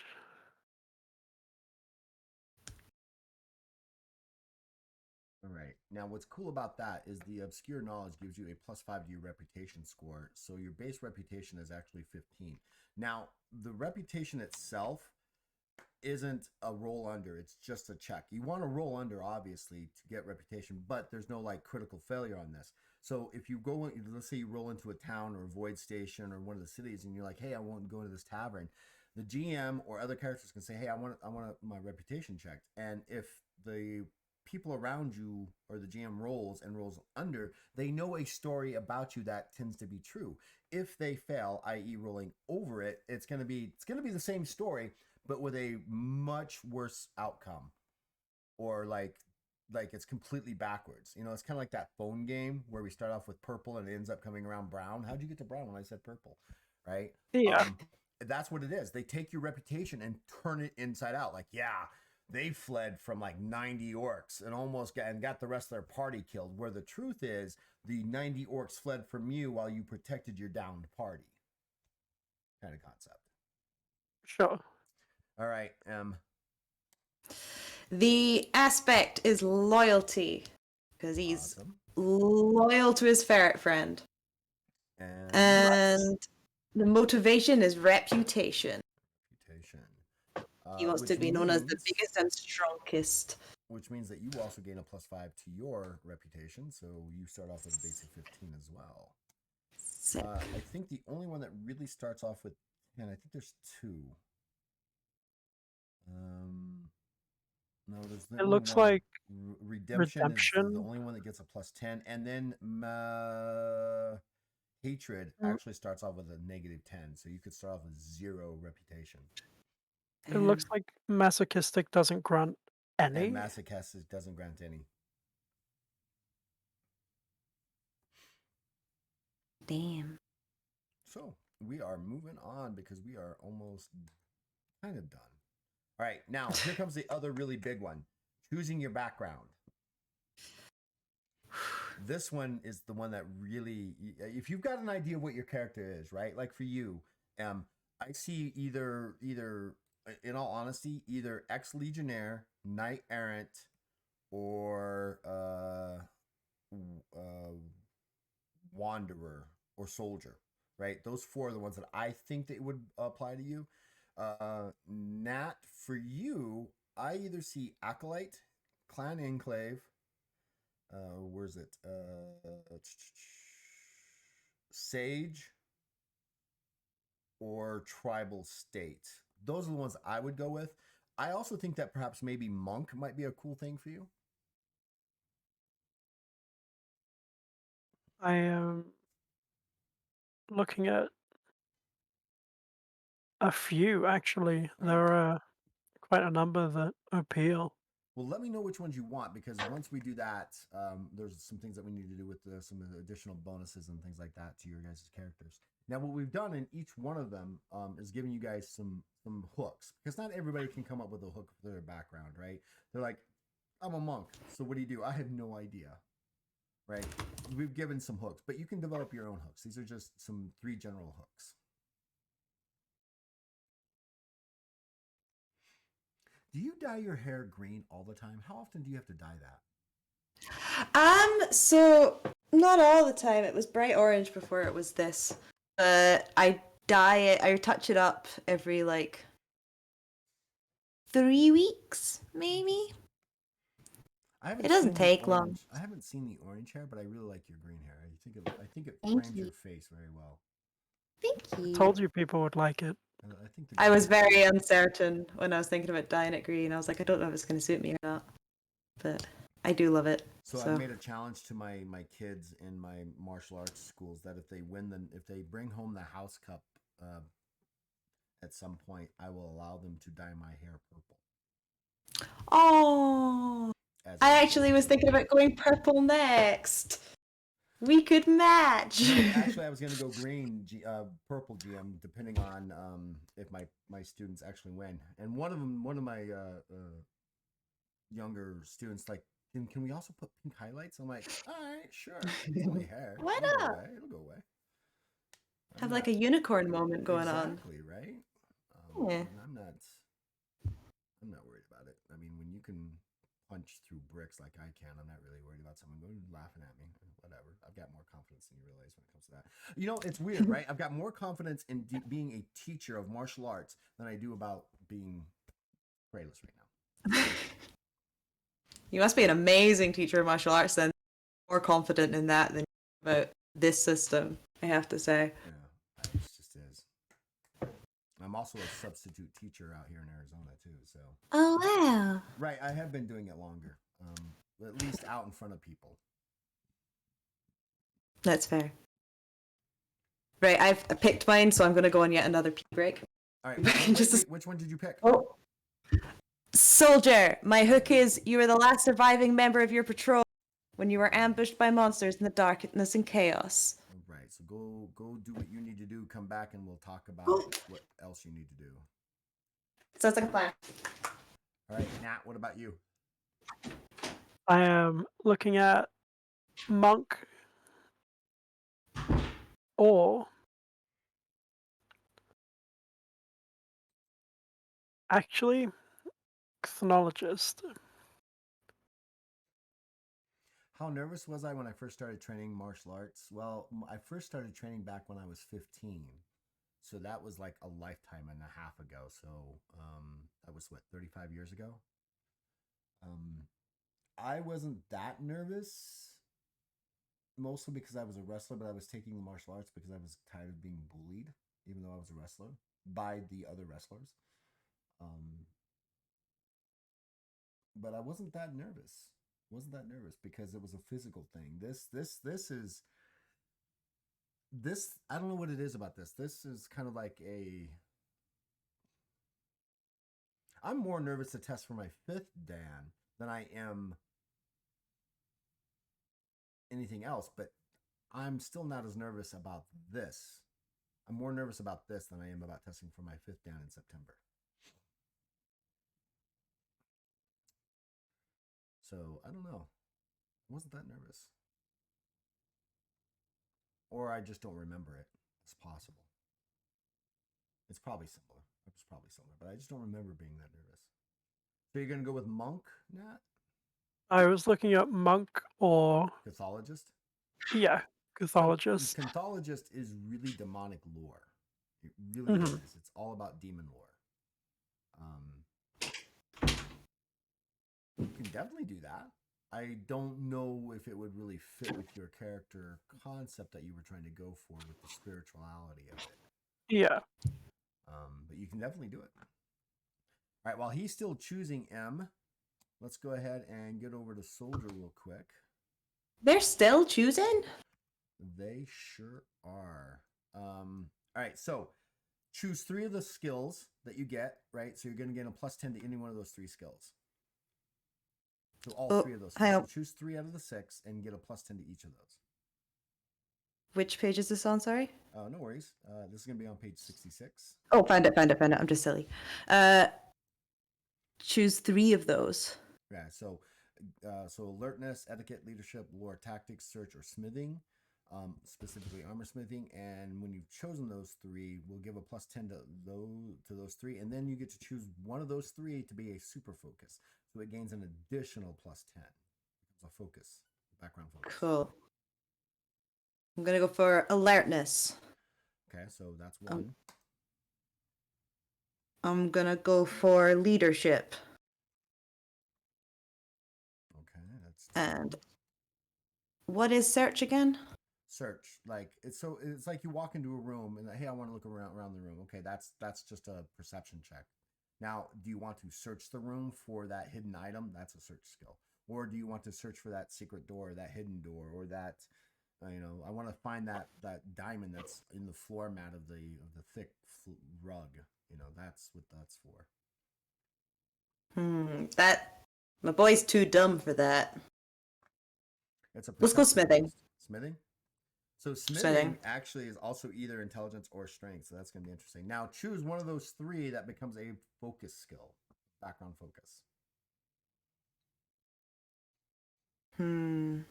Let's go for alertness. So your alertness is at a base of 25. Wow, you're very alert. All right, Nat, what have you decided? Monk. Monk. I think that fits your character and what you want to do better than Yeah. I mean, if you want to play a Contologist, you actually could, but the way you've That would be a it's different kind of character, it's I a think. different character concept altogether. All right. Yeah. So just like M, you need to go ahead and pick 3 of those 6 skills that you've chosen down there, and they gain a +10.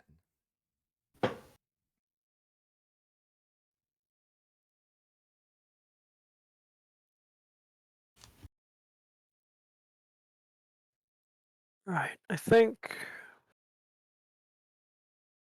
herbalism. Okay.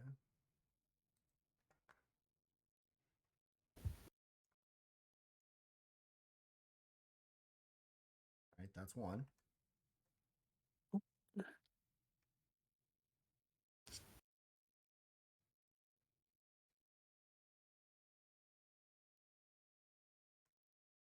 Acrobatics. Brilliant. That's 2. And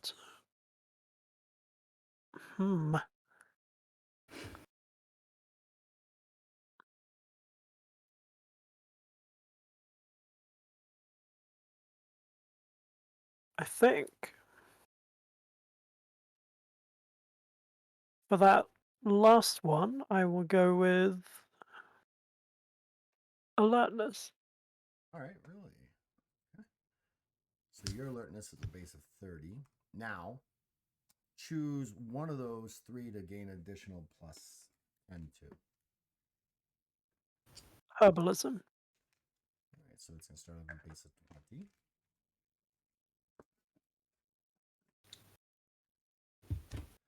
All right. Now, also, I didn't do this with you, M, so you're going to need to go look at it. On the associated bonuses, choose 1, M, and same with you, Nat. Yep.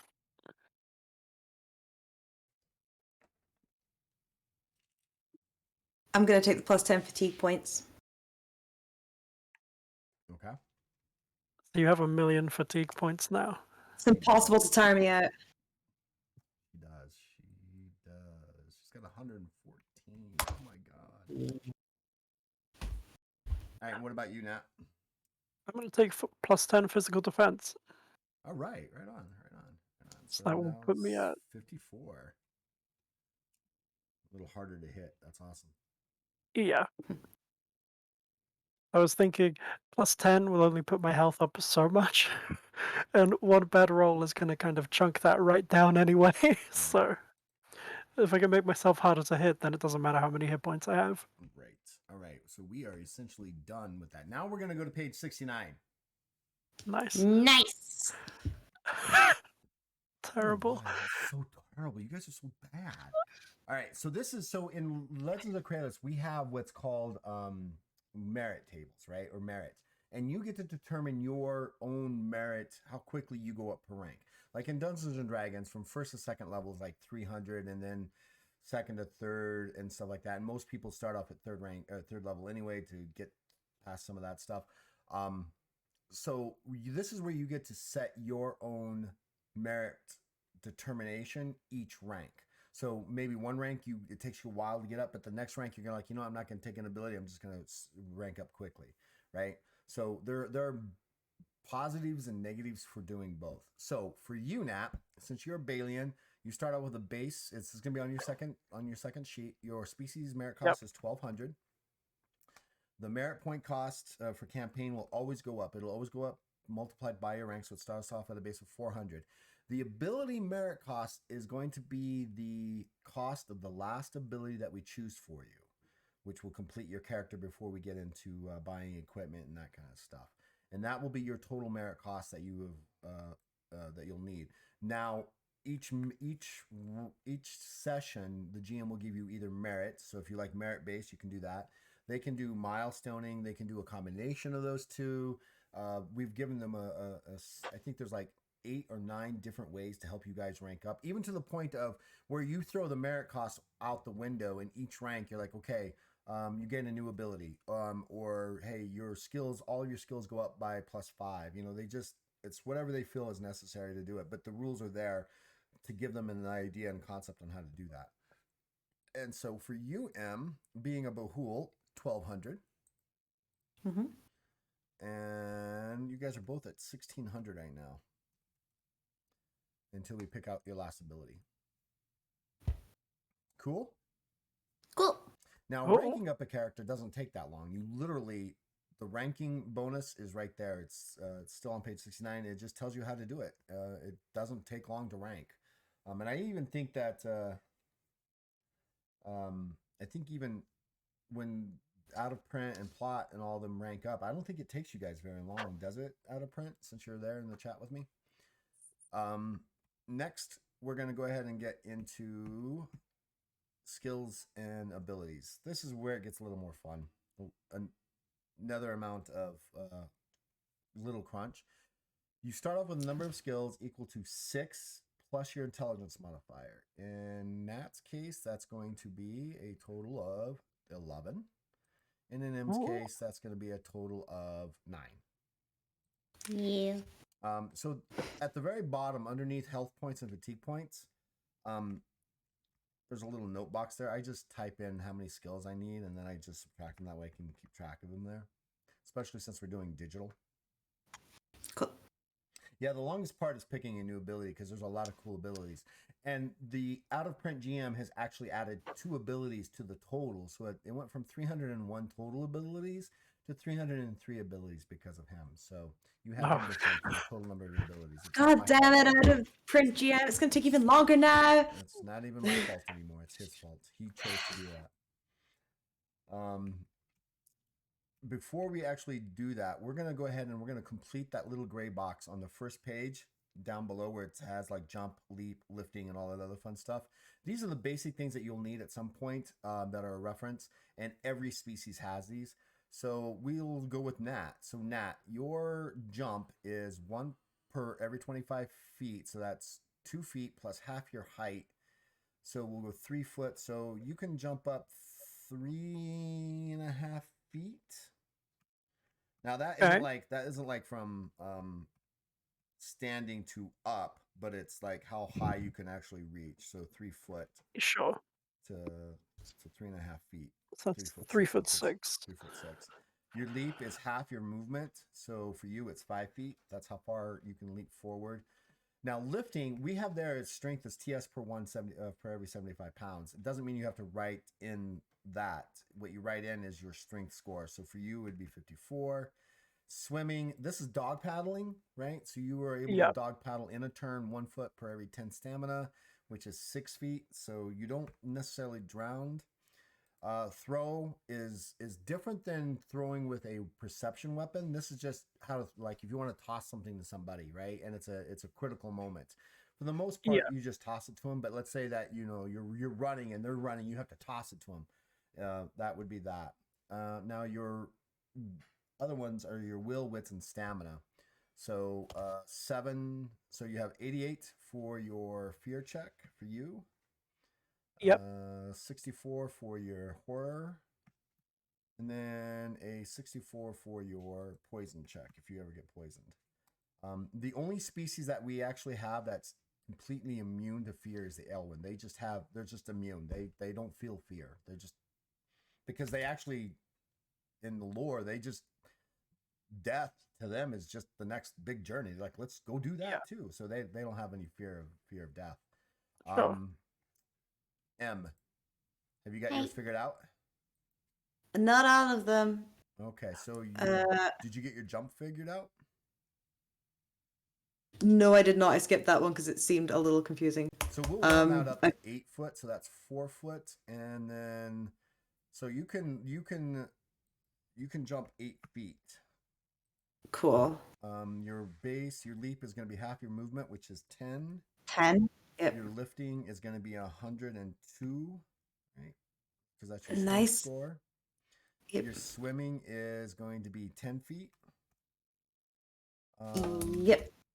Your throw is 64. And then your fear. So your fear is going to be your willpower check. 71 plus 10, so that's 81. Fear's 81, horror 77. And poison is just stamina, right? Right, stamina score is 100. It's 100. Yep, there you go. All right, so we are nearly done with that.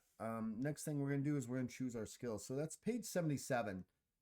Shows all the skills. Now, the reason why it's important that they're laid out the way they're laid out is you've each chosen 2 different types of focuses. One is stealth for you, Nat, and combat for you, M. So in those skills, you get to choose 4 of them that are focus skills. They start off with an additional plus 10. So, for example, Jinhu Discipline is going to be a necessary need for you. Yeah. And you can focus in that. So it's going to start off with a base, and the starting scores are 40 plus whatever the controlling attribute modifier is. So in your case, Jinhu Discipline starts off with a base of 40 plus your willpower, so it's 47. You're going to focus in it, makes it 57, but you've also got Jinhu Discipline there, so you start off with a base of 67, and that takes you down 1 skill. Now you've still got 2 free skills there, the sleight of hand and trapcraft, so you can add to that. So I think you pretty much can figure that one out fairly quickly. Do not let the ones that you got the bonuses to go away. You can still use them as untrained skills, but I don't know. Okay. All right, Nat, you got 9 skills. So what I would suggest is picking up 2 strength weapon crafts. Cool. M. That way you can either do swords or mauls or heavy clubs or some sort of big smashy choppy weapon. Right? Yep. Because I don't know what those are going to be. We'll figure those out. And those are going to start off with, and if you focus in those, and you only have to. So if you focus on those, it'll be 40 plus 10 plus 50. So they're going to start off with a base of 60, each of one of those. Cool. Right? So 40 from your base, from the basic skill, plus 10 for your focus, plus 10 from your strength modifier, so it makes it 60 right off the bat. Yep. And then that leaves you 7 skills. And let me know which one of those skills are. And if you have any questions, let me know. Oh, God. It's not that hard.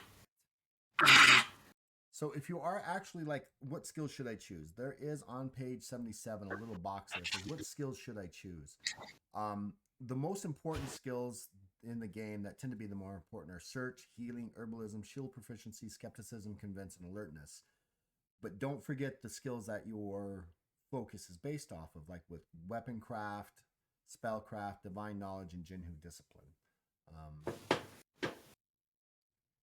And then there are a ton of subcategories for certain skills, like lore. Lore has an infinite number of skill subcategories if you choose to, right? You could have lore tech on this particular world, or lore of Dardura Shiva, whatever. So there's an infinite number there. Oh, M's character at 5th rank, if we ranked her up, would definitely be a huge challenge for Bronzina. Bronzina would be a huge That's challenge. So good. I think M would win though. I think M would win. Absolutely. From the character alone. is a monster. Not even a question. I think M's character would win. But I don't know, Bronzina's got barbaric, so he can actually pull on some things. Is there a specific Genu pathway that you would. No, right? So that's really going to be based off of what you want to do with your character, and we'll get into Sure. that. So just don't worry about that right now, because Okay. the best way to choose those is to actually go and read the Genhur that you want to be able to cast, and then pick the pathways and the Sure. hand symbols that match the ones that you want. That's the easiest way to do that, because you can end up going, oh, I want this, and then you can't do it for another couple ranks.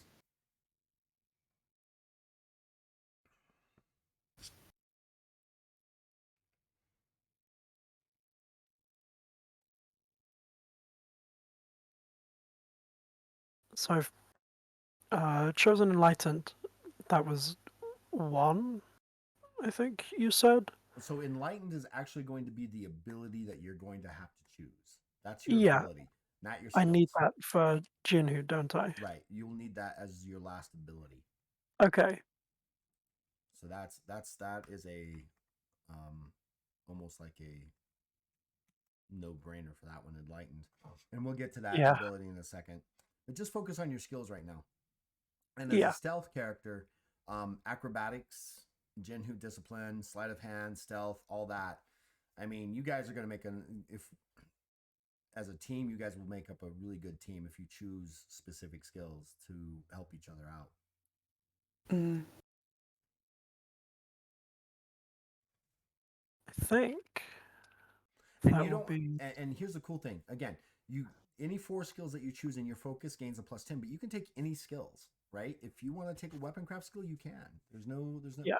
If M wants to try to be awesome and pick languages or lore or research or even spellcraft, M may not be a very awesome spellcaster, but they'll be able to But at least god cast a couple damn is spells. Mar trying.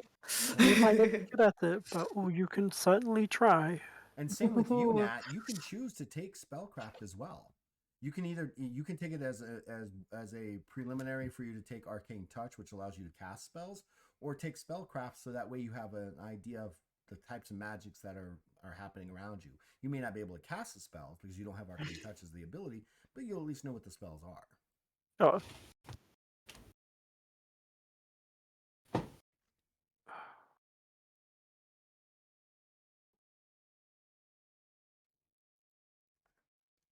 I think naturally Genu discipline. Right? Jinhu discipline you have to take. Yeah. Acrobatics, I think I will take. Okay, so acrobatics brings you to Agility, naturally. naturally, right? So that's going to start off at a base of 40 is acrobatics, and you're gonna focus on that. So that's 40, then 50 plus 10 is 60 plus your agility, so it's 69. Nice. Love to see it. And my Genu discipline was 7, 64, 67. Cool. and that's also something you're gonna focus on. Yeah. Um.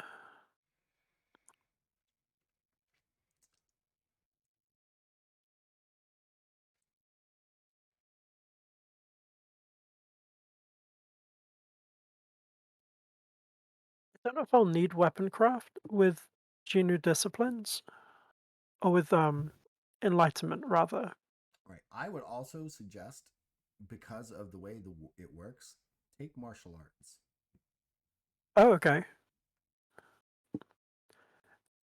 Yeah, I'll take martial arts. Okay, so that leaves 8 skills.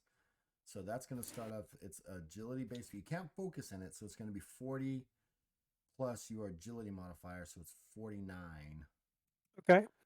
But that allows you to actually use your weapons and your natural weapons, your hands as natural weapons. And there's some cool things that happen in there. And you can choose to do different things with it, but it at least gives you some sort of defensive power if you're not using your Jinhu. Okay. Uh, I'll take trapcraft. Okay, that's one of your free skills. So it starts off with a base of 40 plus your intelligence. Are you going to focus on that? Yeah. So that's going to be Yeah, also go on. 55.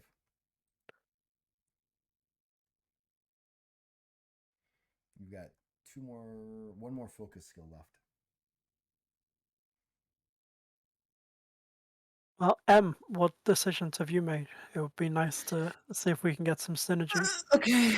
And I've made a few choices, so I don't want to force you to feel like you have to work around me. Of course. I have so far taken brawling, unsurprisingly. Obviously. Faint, unsurprisingly. Okay. Now, did you focus in faint? I did not focus in faint. I don't think I did.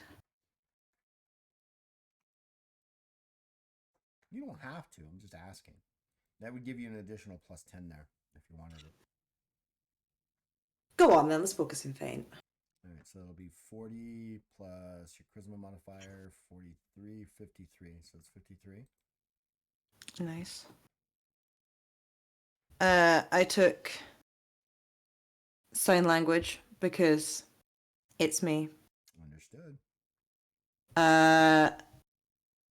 I've taken the 2 weapon crafts. And that's pretty much all I've taken so far. I've been struggling. So 43 for your sign language. Right? Because you're going to do intelligence based? I was going to do... In your case, it's the same modifier, 3.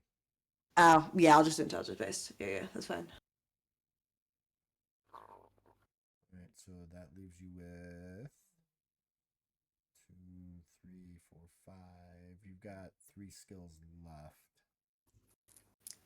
Don't forget, don't waste your alertness, your leadership, and your smithing. Oh, true.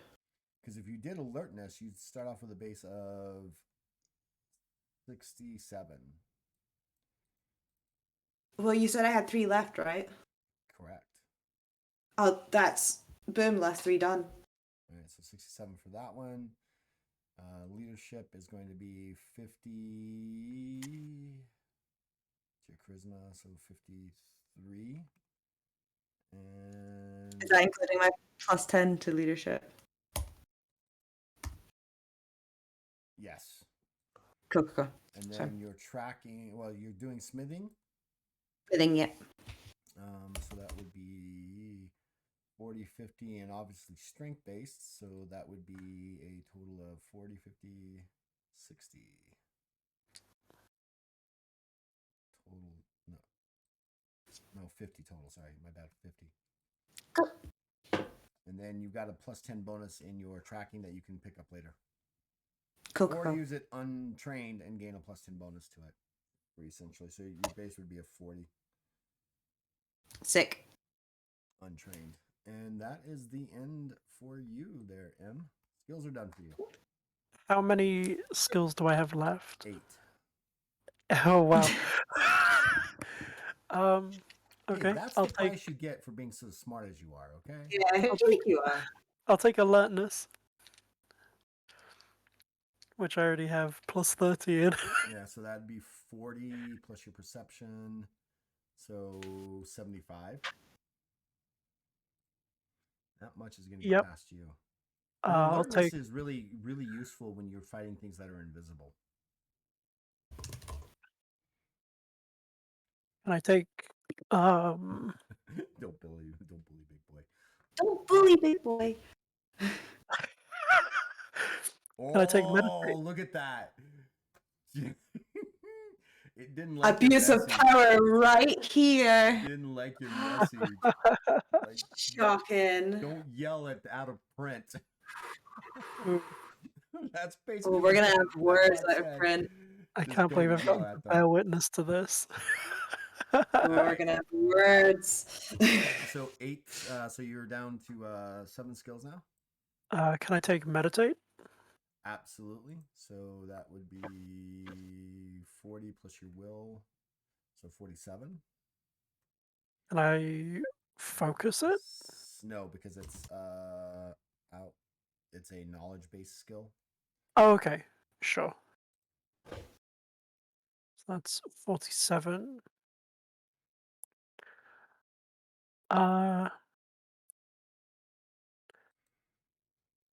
Climbing, Climbing, so that'll be agility based, obviously. So that'll be 40 of course. plus your 10, that's 50, plus your agility makes it 59. You're down to 5. Do I still have one focus left? This here, 1, 2, 3. That is correct. Can I take herbalism?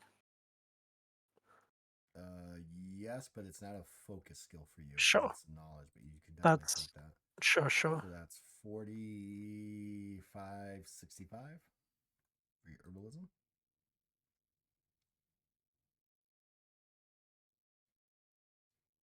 Sleight of hand. And that's your free Naturally. skill. That's your free skill, and that's going to be a Yeah. focus. So that's going to be 40, 50 plus your agility, so 59. You still have 4 skills left. It's like trying to build a rogue in 3rd edition. There are so many choices. You got this. Thank Baby. you. So if you want to make it easy and you're doing this, go with stealth, which allows you to stealth. Make sure you pick up search and convince. That way you can convince people to do things. And then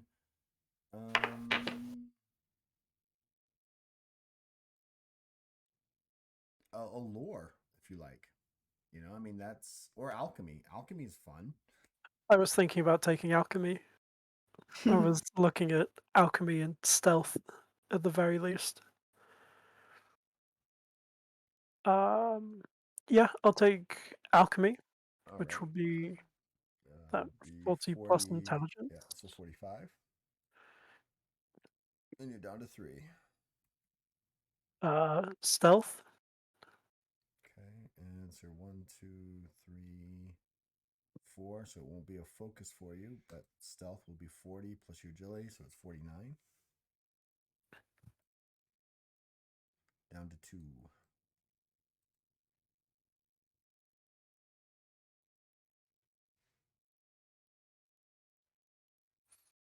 I think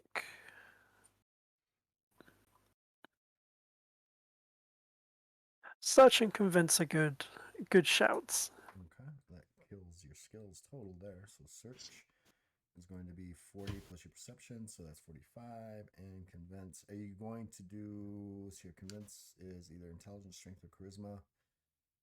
So probably intelligence? Yeah, I think intelligence. Get the best bonus out of that. So that will be 45 as well. And you are done with your skills. I have so many. Let's see here. I think it was Mootly's character had 16 skills. They had to choose. Oh my god. Wow. Right? A lot. That's so many. I think M's starting to have problems with connection out there. Wonder it took forever. Yeah, it did take us forever. Ooh. All right, so we are essentially done with your skills and stuff like that. So now what we need to do now is pick your abilities. M, for you, you're going to want to go to page 99. And then for you, Nat, you're going to want to go to page 139. These are your basic skills. I mean, your basic abilities, but you've already got enlightened. You need enlightened. So you're going to go to page 140. And while M looks through the numerous abilities for her, I would suggest either Bourne Fighter, because that gives you some serious bonuses to your weapon craft and your physical defense, or melee specialization, or whatever you feel like your character needs. So while they do that, so what I would suggest for you, Nat, is first off, when you take this, you gain a +5 to your agility defense score. So your defense score for Jinhur goes up to 47. Yep. and you gain an additional plus 10 fatigue points. So now you're at 104. You've now surpassed him. And you gain access to one of 4 of the pathways. Now, to choose that, what I would suggest doing is going to page 254. These are the pathways, and they're based off the pathway. And then what it does is it'll tell you the name of the power of the Jinhur plus the pathway and what hand symbols you need. So I've always gone through and chosen, okay, well, I really want to do this, so I'm going to stay with Mizu, right? And I'm going to choose X number. I'm going to choose Hin, Char, and Tatsu for whatever I need. So take your time with that, figure that out, and I'm going to go back to M and help M out. Hi. How you doing? I'm gonna go for Bourne Fighter, Bourne Fighter. and I'm gonna go You for. only get one. You only get one. I only get one. I'm Only stupid. one. Ah. Only one. Oh, in that case, I'm either gonna get. Oh, I'm either gonna go for Bourne Fighter or I like the look of aggression. Aggression, the ability. Yeah. It's meant for people like your character. It is. Because as you get higher with it, there's like when you get to 10th rank, your blows have greater effect. You can literally cause people to become dazed from attacking this person. Everybody around you is like, oh my god. Right? I'm gonna take aggression, I think. Okay, so before you do that though. Yes. This is why Mootly was like, oh, you've got a good point. Bourne Fighter gives you a plus 10 to your physical defense and a plus 10 to your weapon craft. So, if you're building an efficient character, your weapon craft goes to 70, and your physical defense goes to 50. Which means with a non-heavy or large weapon, you'll be able to attack at least twice per turn.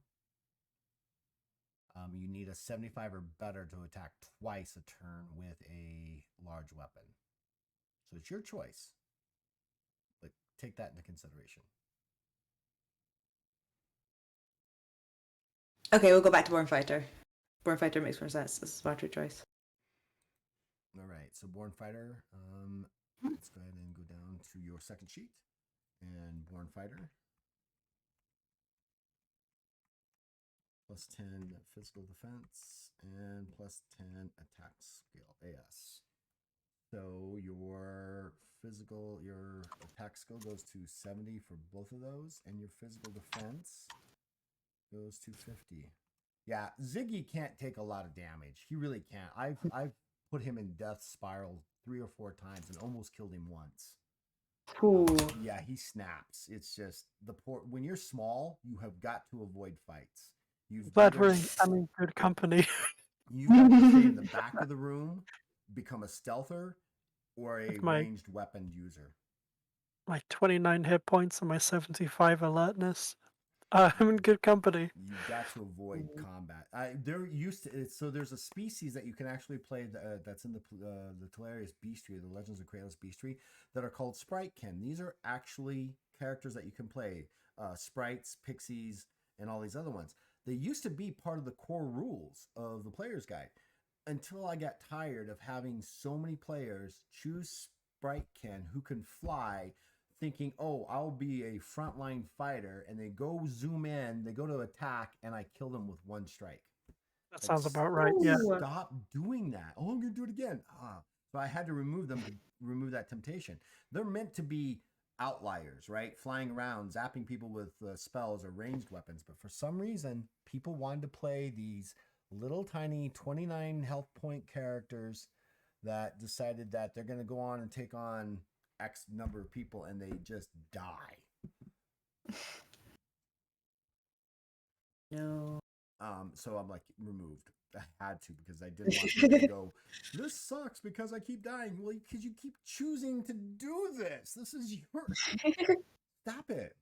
Yeah, I'm looking through the All right, so we've got that there. in here So at the Nat, the moment. last thing you need to do is on second sheet, add 900 to your ability merit cost. And that is your total number of merit that you're going to need to go to second rank, which is 2,500, which would be about 2 sessions, really. Sure. And then for Nat, I believe I think it's 1,000. 1,000, right? Yeah, it's 1,000. So you 1,000. need 2,600 to Yes. go up. So you guys are very close to each other. So you both would rank up fairly quickly.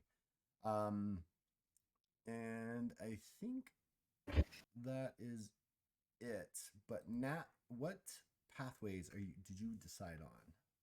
Oh, I'm having a very thorough look at the moment. All right. So why don't you continue to do that? M, let's go pick your equipment and go shopping, shall we? Woo! All right. So you're gonna turn to page 161.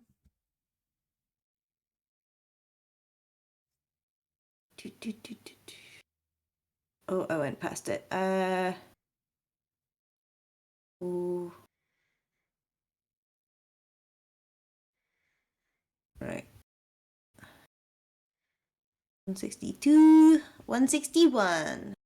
So as a soldier, you're going to start off with a base of 550 silver pieces. Then roll 2d10 as a d100 and roll as low as you can because you could end up with an additional 1,000 silver pieces if you roll an odd 1. Good luck. Oh, wait, roll as low as possible. Roll as low as possible. Oh, these dice might screw me. Yeah, these dice screwed me. That's 75. That's not Sorry. too bad. So it's 500, an additional 550. So you start off with 1,100 silver pieces. Cool. All right. Now, next thing we're going to choose is let's go ahead and choose your armor. Cool. Welcome to the Bad Dice Club. Yeah. Print always has bad dice when he rolls. It's like, oh. But then he comes around and hits with 33 successes in an attack. So Nice. So The dice were so good earlier, just not now. They only roll high. You are able to purchase up to Brigandine armor, but be aware your weapon will cost at least 500 silver pieces. And you still have basic equipment you need to choose.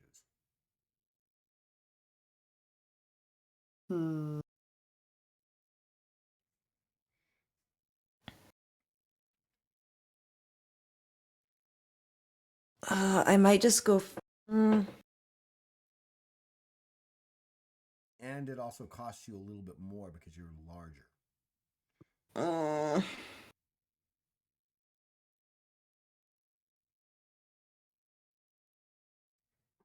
I might go for some soft leather armor. Or some hardened armor. Or hardened leather, rather. I would think that you would rather go with, so it's going to cost you, if you go with a larger, it's going to cost double for your. Oh, true. For that. So I would, honestly, you've got, what, 1,100? I would go with your ring armor. It'll cost you 600 silver pieces, but at least you'll have more armor.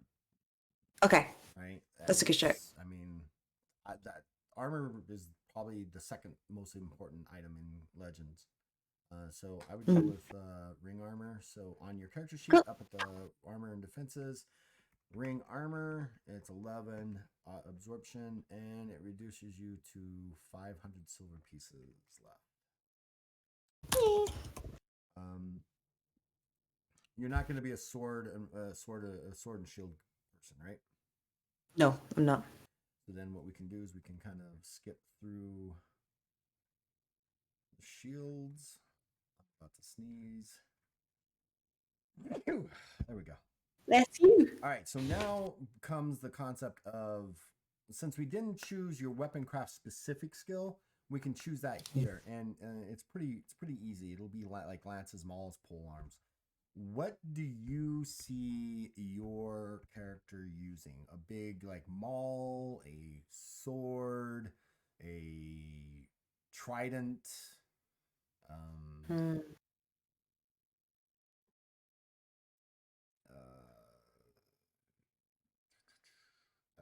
meteor hammer, a fizz arc. A hammer. The Fizz Arc's Could be expensive cool. though. That's 700 silver pieces. Do A you meteor think I'm hammer- made of money? Yeah, and the meteor hammer is 650 silver pieces. So Ah, crap. yeah, and then you actually would have to take the ability fighting style meteor hammer to actually activate all its cool things. Never mind then. Um, Remind me what a maul is. A maul is just a big, heavy. It's like a sledgehammer, except the head of the sledgehammer is huge. Right? Maul is like a two-handed mace. It's a two-handed weapon.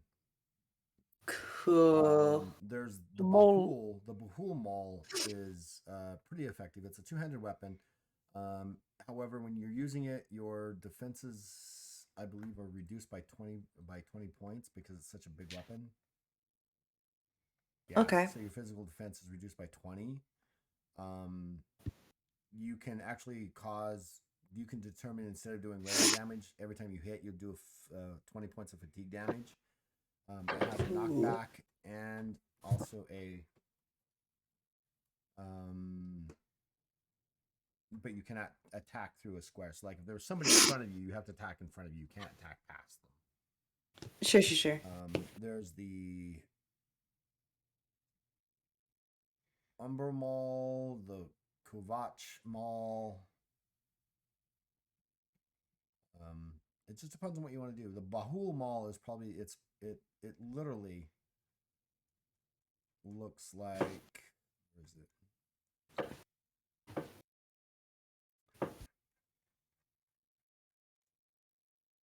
So on page 171, there is a huge maul there that's got a bunch of bumps on it. Ah, yeah. That, I believe, is the Bahul Maul. Oh, that's sick. Correctly. I might go for that. And I think it actually has got some Bahul. Yeah, so the Bahul Maul is similar to that of a normal Maul. It's twice the size, made of solid steel. The head of the weapon is studded with hundreds of roughed out bumps.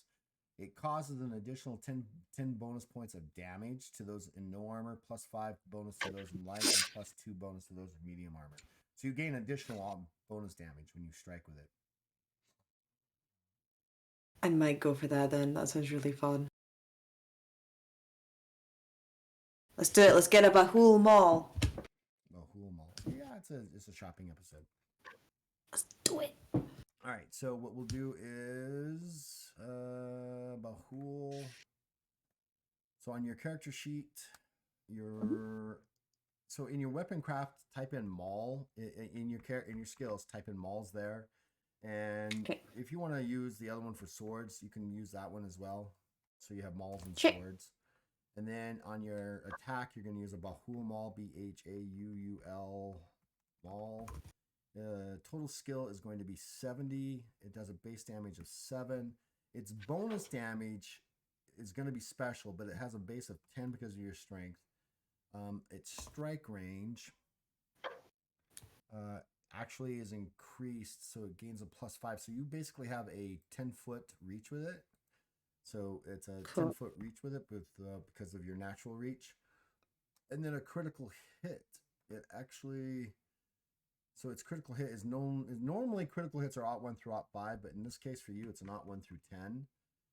And then the special notes, I normally just, like I said, I'll just go over here and I'll just grab these special notes, which is 2HE all the way over, and put those in the special notes. And then I'll put also 10 bonus damage. Cool. When you use a weapon against people in armor, and then it reduces, right? So it's like half, so 5 and then 2. So when you hit somebody, you're doing a base of 27 points of damage with one hit. Just one success, you're going to do 27 points of damage. In most cases, that's enough to really kill somebody. Really kill somebody? Nice. Yeah, to really kill somebody. To kill somebody or kill a target or pretty easily. Just with that one strike. So since you're essentially done with that, Ziggy does go splat. That would kill Ziggy in one blow. So that's 300. So you have 200 silver pieces left. So you now can decide to go over. I don't think you have enough for a adventure pack. So you would have to purchase all your items separately. Okay. Let me see. Hold on. Let me see if I can be a nice GM. I think I can do it. Yeah.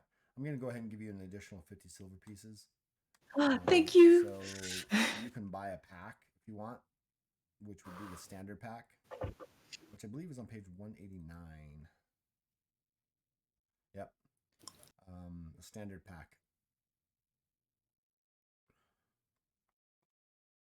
Amazing. I will absolutely do that.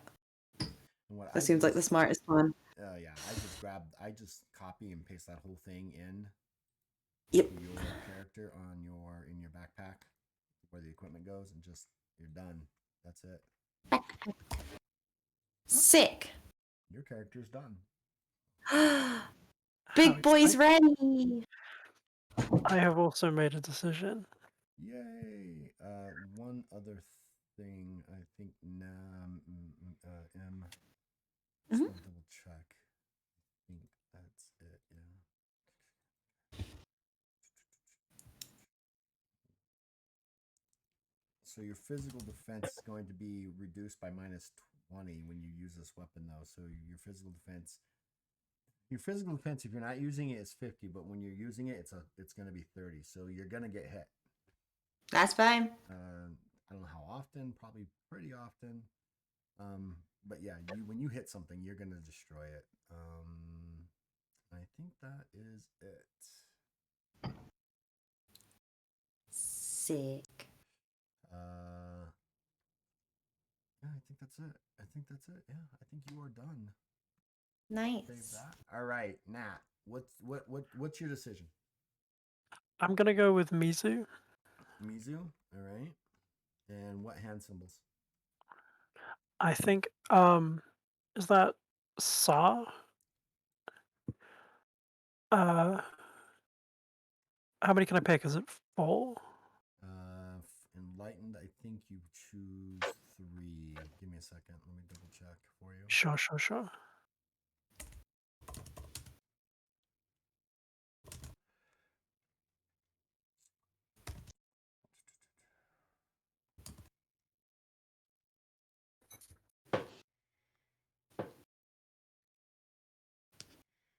So no. So you start off with 2.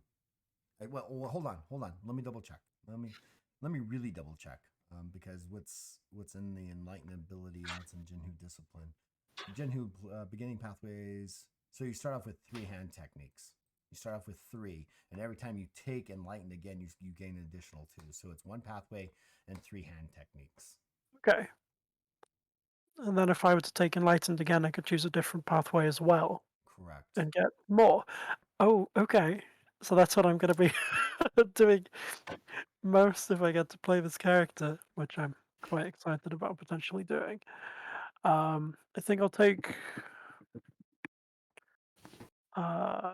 Sa, Ter, and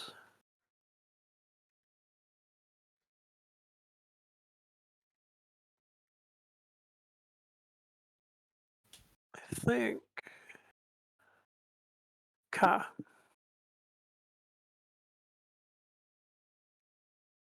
Okay.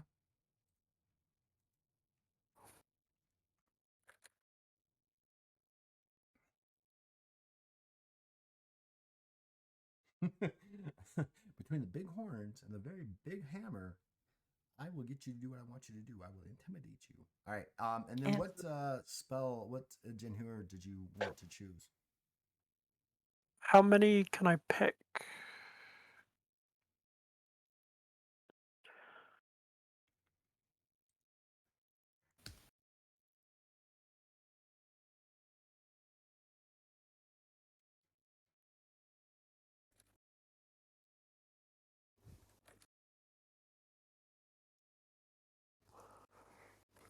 Your willpower. You start off with 1 Genhu power per willpower plus your rank.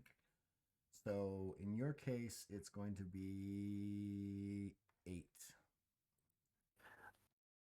8. Wow. potentially. That's if they match. If they match your hand symbols and things like that. Yeah.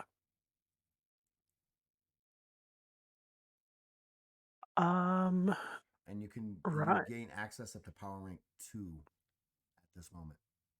Okay. Specifically for Mizu. So I will take.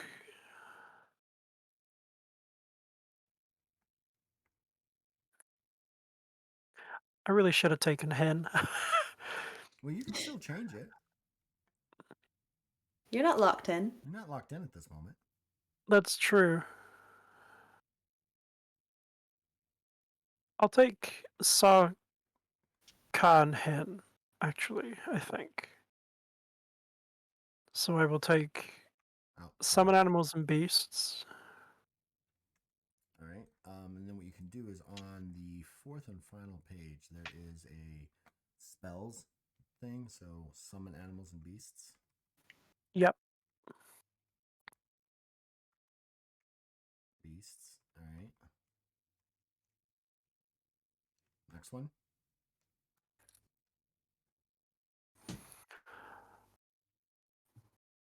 I will take Mold Object.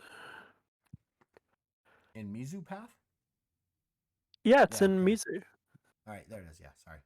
It's like I wasn't seeing it. I was like, what? Mold object. Yeah, I've bamboozled you. Nat's making it up as they go along. That's okay. Yeah, I'd also like to take Power Word Kill, please. Not yet, you can't. Soon. I'd like to take a Boomerang. Okay.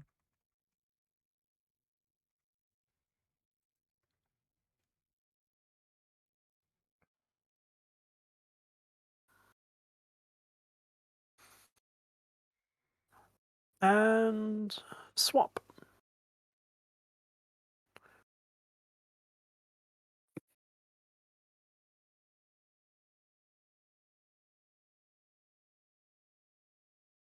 Unfortunately, nothing else currently lines up with the hand signs that I know. Okay. Yeah, Tour tends to be the one that Mizu really lines up with mostly. Yeah.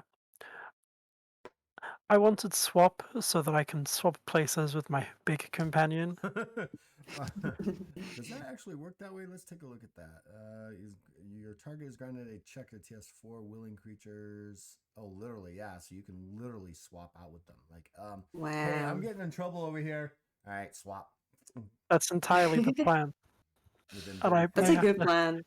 take Enlightenment again so that I can take her. All right, so we are almost done with yours. All we need to do now is go shopping. Oh, it's equipment time. It is equipment type. So page 161. Yep. You chose Monk, which is one of the least silver pieces. So you start off with a base of 450. Now roll 2d10. Roll as low as you can and see if you can outspend M. You probably can. How much do I need to roll to outspend them? You would need at least a 10 or less. That's good. I rolled an 8. Oh my god. So that's 1,300 silver pieces that you start off with. Nice. The monk has more than me. That makes me very happy, considering I rolled 60. 1,300. Right, Considering so I rolled 60 initially, yeah. So That's what's really kind of 1,360. awesome about what you're doing though is you don't have need for armor or weapons for the most part. So all of your items are literally going to be literally the shopping list that starts on page 182 and goes all the way through to page 189. And you can start off with an adventuring pack and keep the rest. I mean, you are a monk. If you want to donate it to people, you can. I mean, like M. I mean, I could. You could. Will Can we I? change Mars' name to Charity? Charity. If you ask nicely, if he kneels and begs, maybe. Yeah, no, that's not happening. That's not happening. That's not gonna happen. happening. Shame. It's a crying shame. Well, I don't need weapons because I have an animal companion. It might be a good idea to obtain a weapon further down the line, just something that I can throw. But for the moment,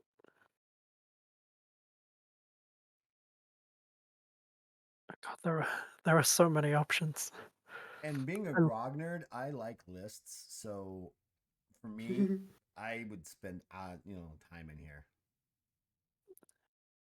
I love shopping in games. My last Dungeons and Dragons session, we did like half an hour of roleplay, and then because we had visited the world setting's biggest shopping district, the next 3.5 hours were spent all of us just shopping. Oh It wow. was a very productive session with the 6 of us going through and kitting our characters out.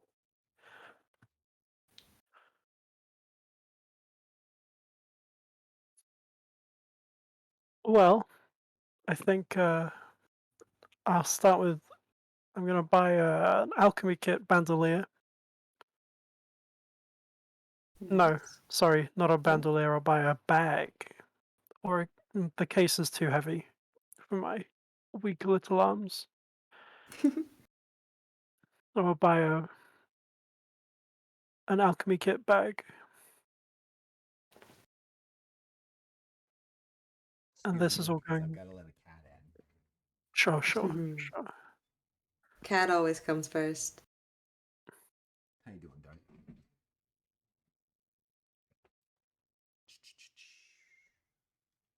Ziggy's like, hey, I'll take some money. Well, you guys are gonna get rewarded when we play again. Is out of print for what you guys did with the shrine, and you stirred some problems in the city. At least you didn't burn it down like one of the. Well, burnt down a couple houses.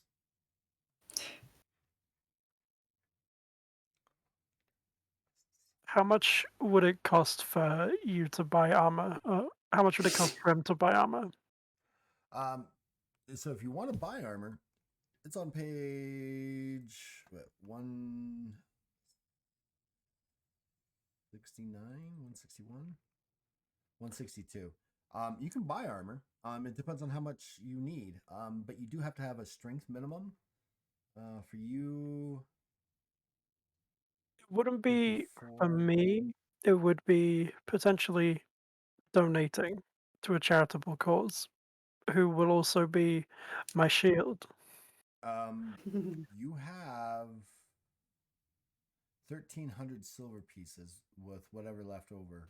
So the most that you could probably purchase would be Brigandine armor, which would only increase their armor absorption by 1 point. So What if you then add on the 600 I spent on ring armor? If you wanted to do that, so the 300 for ring armor plus that, you'd only be able to get to Brigandine because the next armor up is twice the cost at 1,800. It's yeah, not worth it. It's not. I'm a charitable cause, but I'll survive. yeah, you're a charitable cause, but you're not that charitable. No. Excellent, cool. More items for me. We actually have 5 cats out of print. You have Oh wow. All over the place. They are all just tucked in someplace. There's so many different rooms that they could be in. They generally sleep on our master bed, though. and I don't want to go wake up one. His name is One Eye. He will not. He will insist on just. He irritates me with his meowing. It's literally meow, meow, meow, meow. It's like, shut up already! I hear you. You know. Bless. And then D'Artagnan, who I just let in, generally he's sitting when he doesn't jump up there. He usually lays between my keyboard and my other screen, and he'll lay there until he's like, "Okay, I'm done." All right, dude, bye.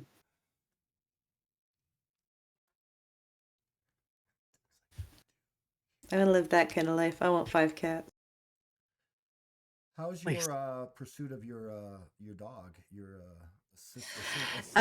is it an assistance dog? Yes. It is a sound support Sound dog, supports. specifically. Yes. It's the system's up and running. I've got my little profile set up, and I'm playing the long waiting game of having my profile match with a dog's profile, and then having them check the dog's. So I'm in the long, boring waiting. Why is it such a long haul? What is it that So the problem is there's not enough dogs for the amount of people that need dogs. Okay. So it's a mixture of that, and also when they find what they think is a match, the dog goes through 4 different people checking the match to decide if the dog is definitely right for that person. Because they just, it's a dog it's a companion for years and years. So Right. they just make sure that they've got the perfect match before they get the dog. So it's going to take about 1.5 years probably before Wow. I actually get one. Yeah, it's a long time. Doesn't that just and pardon my ignorance, but doesn't that just almost like defeat the point though? I mean, I understand that they've got to make sure it's a perfect match because it's a lifetime. But 1.5 years, I mean, you're not even going to be the same person in 1.5 years. I'm not, but I'm still going to have the hearing loss in a year. Yeah. I'm still going to have the same death struggles, which is why I think it's kind of the wait for it. And I'll have a perfect little fluffy assistant for 14 to 16 years. Well, thank you for the follow, Stinkle Dinkle. Hey, Stinkle Dinkle! I see them popping their head up in my Discord server. You There is missed some an shopping. awesome character creation, by the way, with these two. They're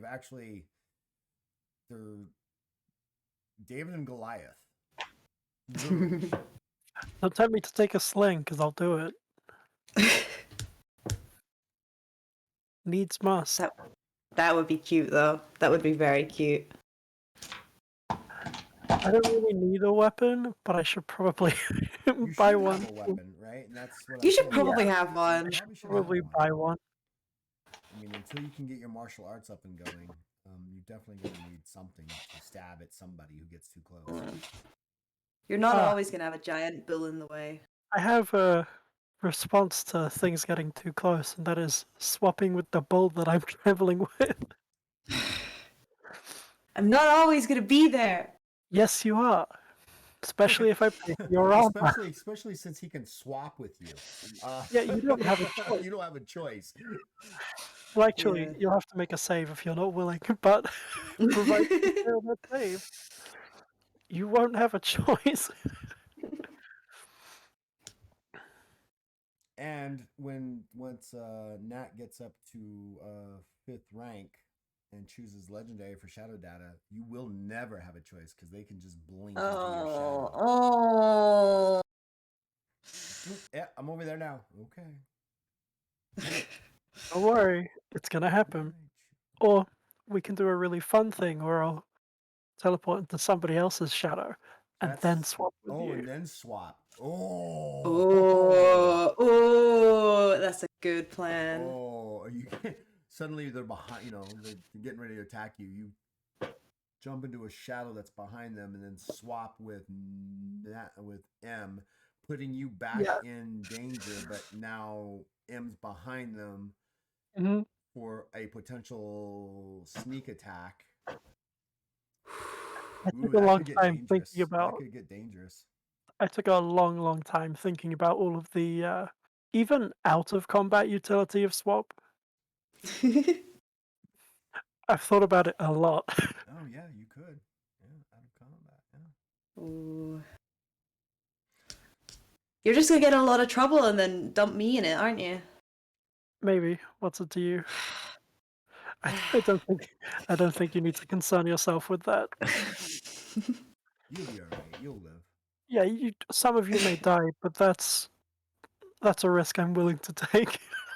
It's a sacrifice I'm willing to make. I'm sorry.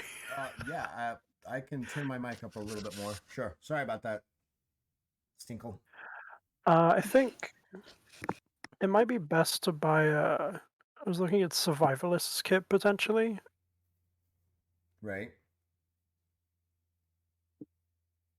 Or an Explorer's kit. I'm not sure which one would be a better choice. That's a personal decision. Oh, it's a decision that I'm personally not ready to make. Come on, you've made so many choices so far. You can make You're right. a couple more. I have thoroughly enjoyed this character creation.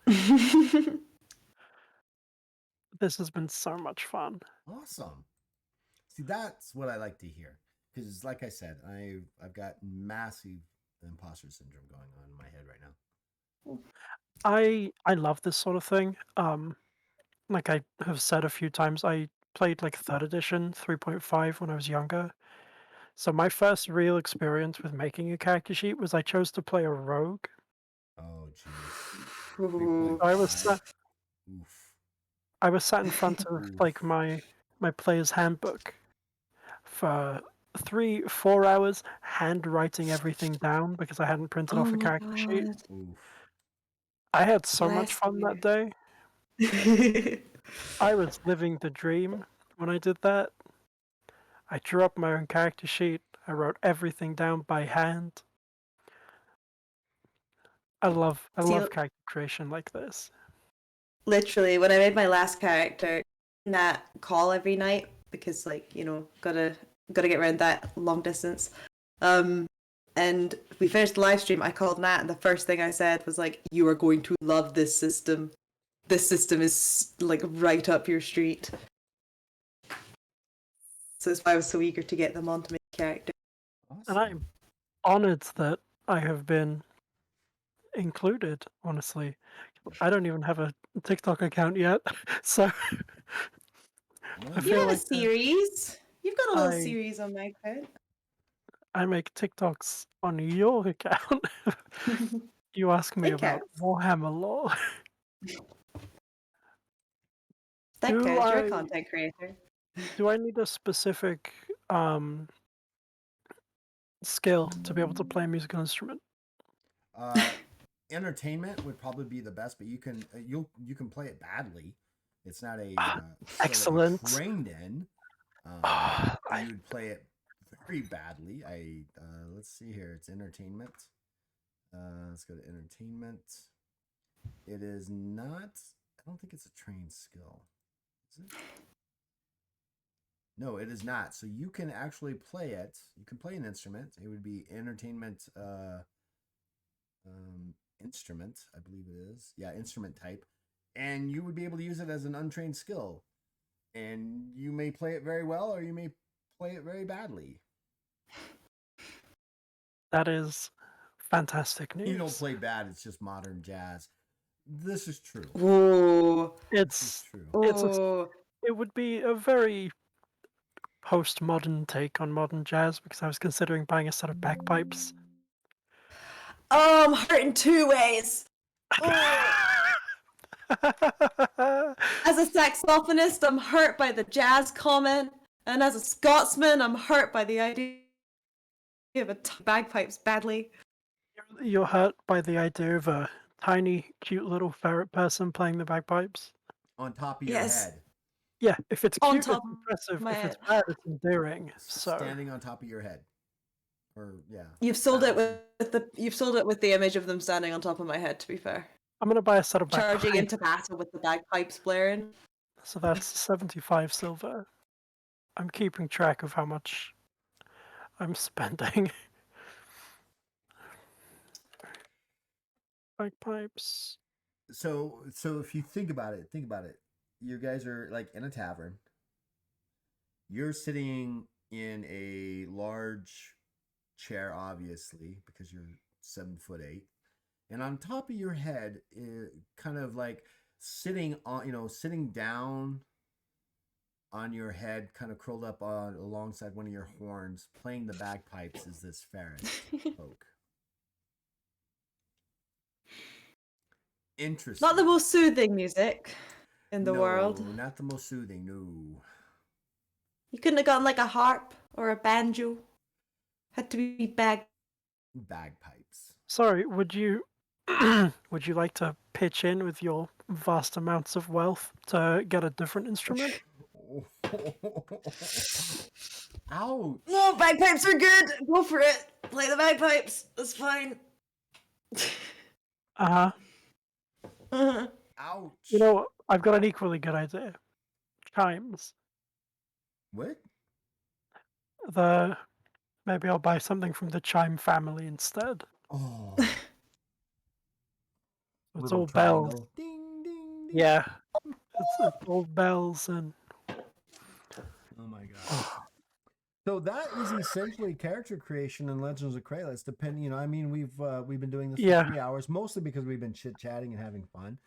But it doesn't take long to actually roll up a character once you actually know what you're doing. And generally, it's my opinion. And now, M, since this is your actual second character, you're the only other person besides Dragon that's actually rolled up a second character with me. Mm-hmm. Does it feel?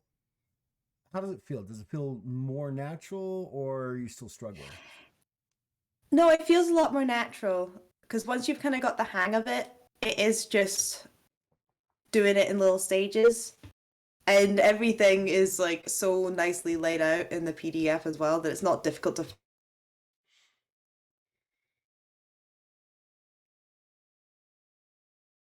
find the information you need at 10 years. And like, yeah, I prefer this. I find this easier than D&D. So, well, that's awesome. I like that kind of news. That's awesome. Thank you. Can I buy fine quality items while I'm doing my... buy fine quality items. Just to let you know, just so you know, on page 182 is where you can actually figure those out. Oh, that's twice. Oh, it's twice the cost. Okay. Nah. Oh, so if I were to buy for instance, a high quality herbalist kit, your herbalism skill would go up by +5 when you use that item. Yeah. If I were to buy thieves' tools, which would probably be a good idea, given my trapcraft.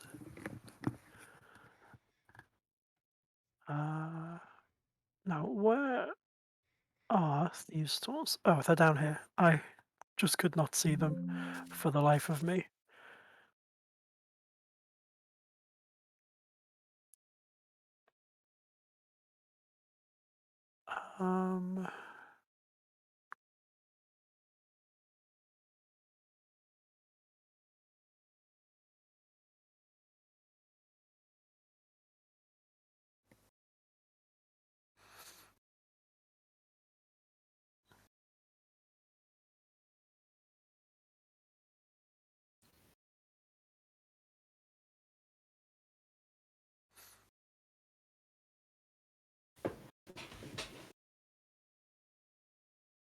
Sorry, I'm doing a lot of reading.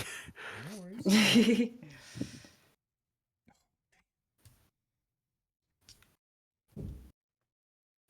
So, since Nat is doing reading, what would you? Are there any things that stand out in your mind that you're like, I wish that could be better? Since I have you here. And if I'm able to do it, I can try to do it. I should be able to do it. Let me look through my character sheet. I think the only thing that like still I kind of struggle to wrap my head around a little bit is exactly how like the information for the weapons works, like the total skill and the base damage and the damage, but like how like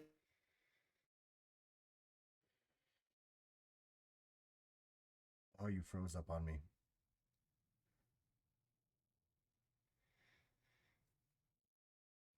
just You froze up on me there, Em. There we go. Now you're back. Am I back? Am I Now you're back? Now Cool. you're back. So what were you saying Cool. exactly? I was just saying I find the bit like all the information for weapons just a little bit overwhelming and a little bit difficult to translate over. But I think that's also just because it's one of the most like number heavy bits with all the 2H, E20, F20, KO. Right. So Special the best way note to for that. right. So the best way to think. So what we did is we tried to do it as naturally occurring as possible. So like if you have something that has like an A20, that means it ignores 20 points of armor.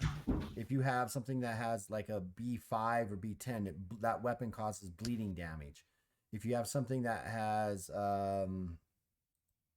E to it, that's a defensive thing, right?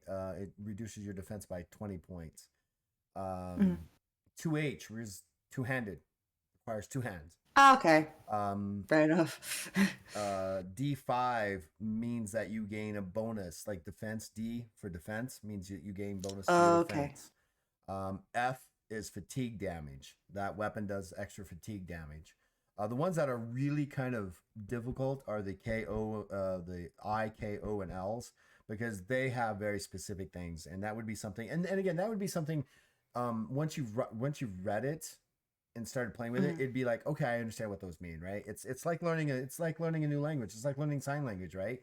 Until you've done it, you don't really know what you're saying or how you're saying it correctly. But then once you're like, oh, okay, now I get it. Now I can do that, right? It's just a matter of just learning how it plays. And I think even if we were to sit down and play just with you and Nat on like a small one shot, like 4-hour little kind of thing, and we kind of role playing is easy for a lot of people, right? That's the easy part. It's the combative and making those decisions. Throwing you into like a little dungeon and letting you guys explore would help you learn the mechanic, because within Legends of Kralis, learning the mechanic is all about the dice roll and as low as you can go. The lower you go, the better the results, right? The more successes you'll have. And so getting into a combat, a lot of people when they first go into combat with me, they're like they're really nervous. They don't figure out, they don't understand how it's going to work. But the first time they land a blow and they do it, it's like that's it. You know, it's and a lot of people, there's two camps, right? There's people that like the granularity of being able to do specific things, and then there's people that say, I just want to know if I hit. All right, that works too. And those are the two different camps that I found that a lot of people fall into in role-playing games. In all honesty, I'm sure there's people out say, well, there's a third or fourth camp, but I still would argue that even those camps fall into either I want to know how well I did compared to did I just do it. Yeah, I get what you mean. I definitely fall into the I want to know how well I did. Thanks. I definitely fall into the whole like I want to know how specifically I did it kind of right, category. And that's one of the cool things about you know, number of successes is how well did you do. Now there are certain things that as a GM, just a GM in general, whether it's Dungeons Dragons, Legends, or any other TTRPG, that players shouldn't roll. A couple of them for me are your stealth and your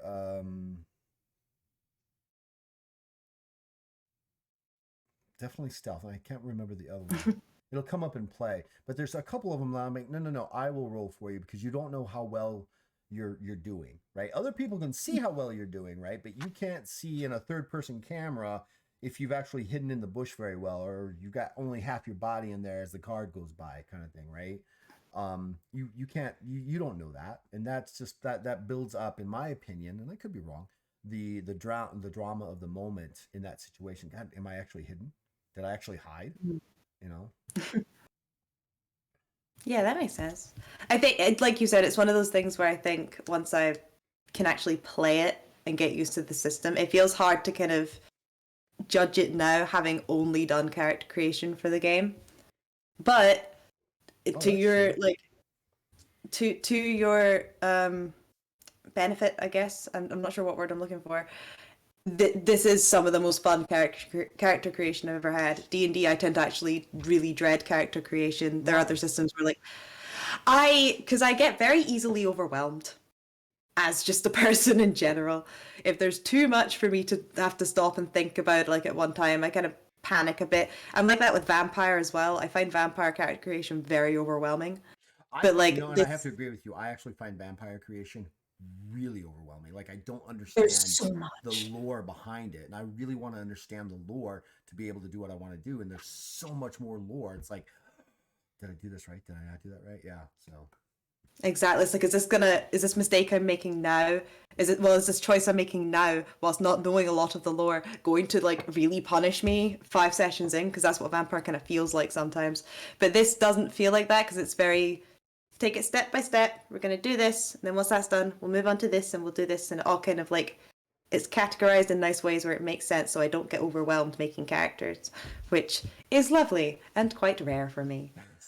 well, there's one thing that we've been that Legends is has been not accused, but actually stated of is that it's actually a it's can cause paralyzation choice because there's so many choices. And funnily enough, a lot of people that have actually started, it's like, okay, so there's McDonald's, which has 3 flavors, chocolate, vanilla, and maybe strawberry, and their shake machine is down. And then there's 31 flavors. Yeah. You can go into 31 flavors and create whatever you want. You want a mint strawberry chocolate chip shake? Sure, we can do that. Right? It for sure can cause like choice paralysis, which I think like you've even just seen in this stream with me and Nat occasionally just going but like you said, that's good because it means you can build whatever you want, Right. There's basically. that there's that point, right, where it does that. But I also wonder in the actual choice paralyzation if it's meant because people, and I'd have to go into the psychology of this and just choice paralyzation, but I wonder and if the choice paralyzation is a result of you wanting to have the best of the best in order to get what you want instead of just choosing and going with the flow. Does that make sense? I don't know if that makes any sense or not.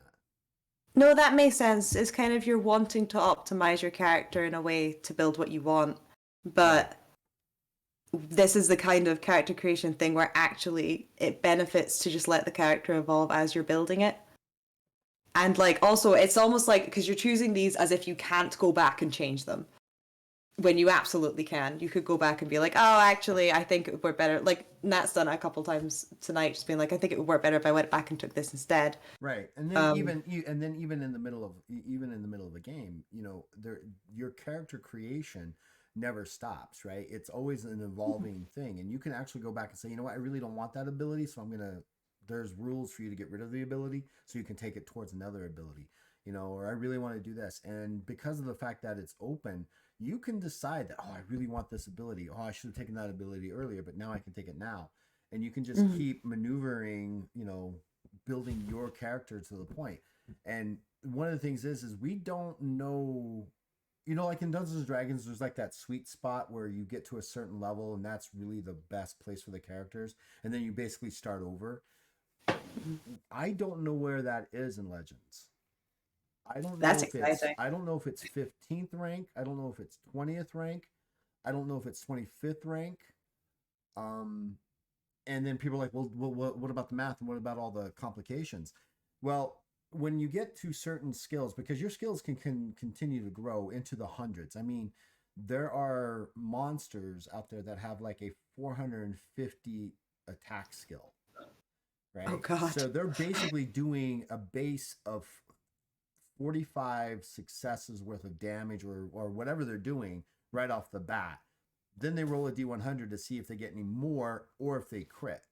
So when Mm. you're at that level, you're going to have comparable defenses and those kind of things.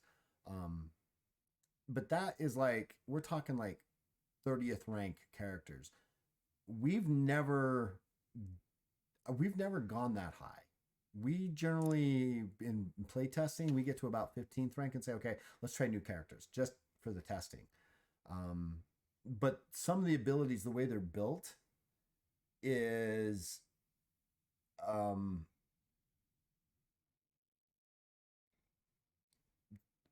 lost my thought. I was reading what they were saying. Sorry. Many of the abilities have tier levels in them, like heroic, legendary, epic, and paragon. Paragon is at 15th rank. That's the last rank you have to be to gain access to that. But once you gain access to the paragon ranks in one ability, you can go, you know what? I want to go over here and I want to take this ability now. And then you can start building up that character that way. And so then you're at 20th rank. Oh, you know, I'm going to go take this ability. Now you're building up that character. Now you're at 25th rank. So there's just so much manipulation here. Mm-hmm. Oh, Duranove, thank you so much, sir. How are you? I don't think I've ever been rated before. I've been rated. Right, you are right, Lord Baron. There are mini games that have trap builds that look good on paper, and then they fail in actual execution. And I don't know if that is an actual thing that actually happens in Legends. I don't know. We've never experienced it. It's such a fluid, like flexible system of being able to go back and change things, and you're not punished for making a wrong choice earlier on. That I don't know how that could end up being a thing, because any kind of build like that, you can just go back and fix it, or fix it in quotation marks. You're right. The nice thing about Kralis is you're only 1 to 2 bad rolls from dying anyway. So, which is why there's heroic luck to avoid those as much as possible. But yeah, I've actually got in the Game Master's Guide, there's actually a high rank adventure that's similar in design and principle as the Tomb of Horrors, but Legends of Kralis style. And it starts at 10th rank. And you have to be at least 10th rank to be able to play it. Otherwise, you're going to get wiped. Oh, God.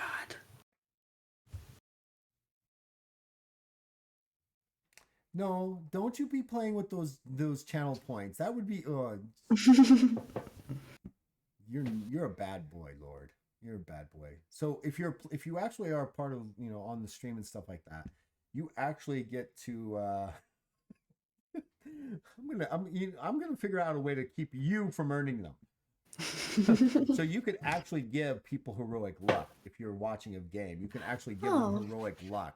And Lord Baron just one day came in and he just heroic luck, heroic luck, heroic luck, heroic luck, heroic luck, heroic luck. Like, would you stop? Heroic luck, heroic luck, heroic luck. He just kept going. I'm like, stop.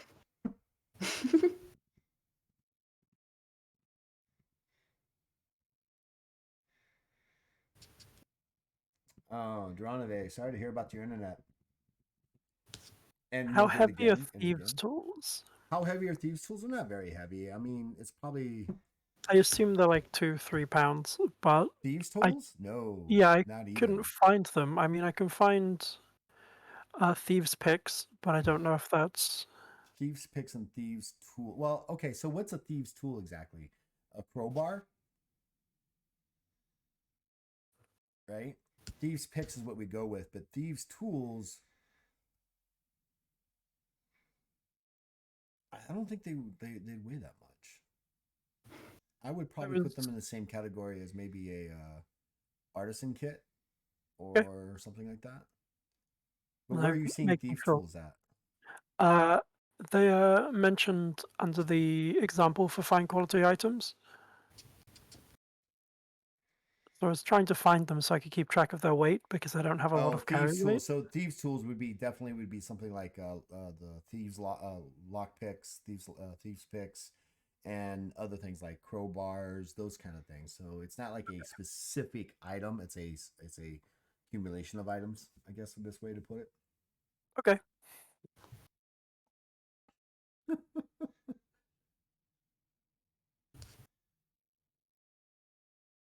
That would be an interesting fight. To fight something, a Kralis version of Ketamine Thomas. That would be a construct.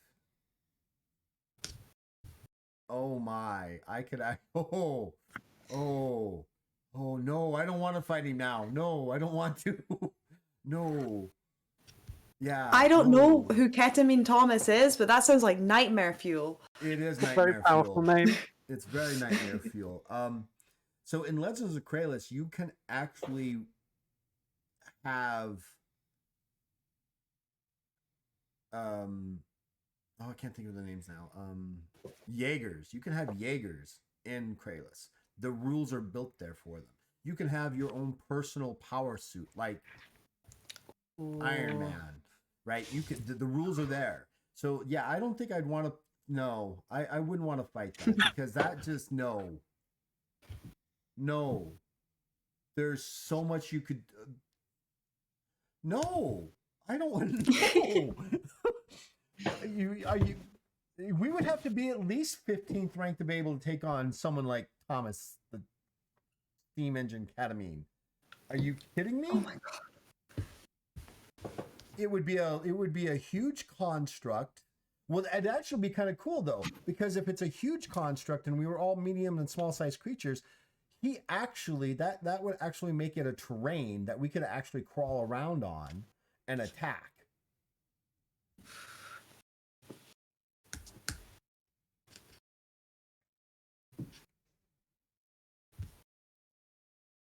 Oh, Mega Man X. Oh, I'm gonna have to. I need to get to be able to play those kind of things. Right, exactly. It's seriously, you would be able to fight on the creature itself, fighting the creature while it's fighting you while you're riding it. Like Shadow of Colossus. Yes, Alright, I'm Shadow of just Colossus thinking about sounds that name. like. That's exactly. I couldn't think of the name, but exactly like Shadow of Colossus. That'd be sick. It actually becomes its own terrain, even though it's there. Why would I tell you these things? Because I like to drive you insane with ideas. Do you have a particular weapon that you would recommend? For you, Yeah. something small and light like a dagger. I was thinking maybe a dagger or a dart. Either one you could throw though, if you needed to. Sit on the top of my head and chuck darts. Chuck daggers and darts. Pew pew. Well, remember darts though. I think darts are actually fairly large. Oh dear. They are like an airfoil, so I think they're darts. No, they were spear type. So spears, darts. Yeah, they're 12 to 18 inches in length. So they're never mind. half your size. Daggers then. Daggers is the way to go. Never mind. At this point, sewing needles might be the way to go for your tiny hands. Not that small. You're not manic small, that's for sure. That's true. I'm close. You're close, but you're not manic small. How tall is Zig out of print? Do you know?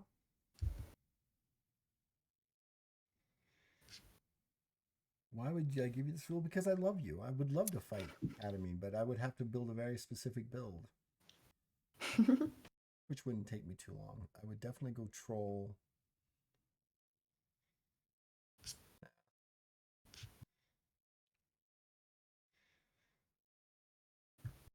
Yeah, Nat could work with a caltrip kind of concept, but it's not really a weapon. It's more of a item, but it does damage. Absolutely. 50 in a pound, and they actually have specific rules that are used. Caltrops.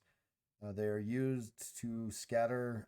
Each pound contains enough caltrops to cover a 5-foot square. Moving through the square is an agility check TS of 2 to avoid being stunned. Ow. Ooh. Ziggy is 3 foot exactly, and you're 3 foot what? 3'4"? Yeah. Yeah. So you're 4 inches 3'4". taller than Ziggy. Ziggy has to look up to you. Everybody has to look up to me. I'm riding a Bahul. Yeah, this is true. You're riding the top of the Bahul, the horns and stuff. I could go with a whip, maybe. Whips are considered large items. Oh, You would okay. need but for your size, you could probably get a whip, but you wouldn't have the reach as a normal whip. probably have like a quarter of the reach. Honestly, if you're gonna go with a weapon, either sling, daggers, or airfoil, some sort of airfoil. Even a crossbow or a bow.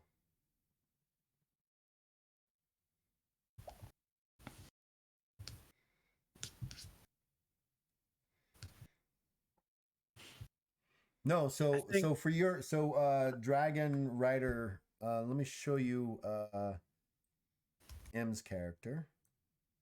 Let me get to the species. So just to give you an example of the height difference. This right here is Nat's character. This is M's character.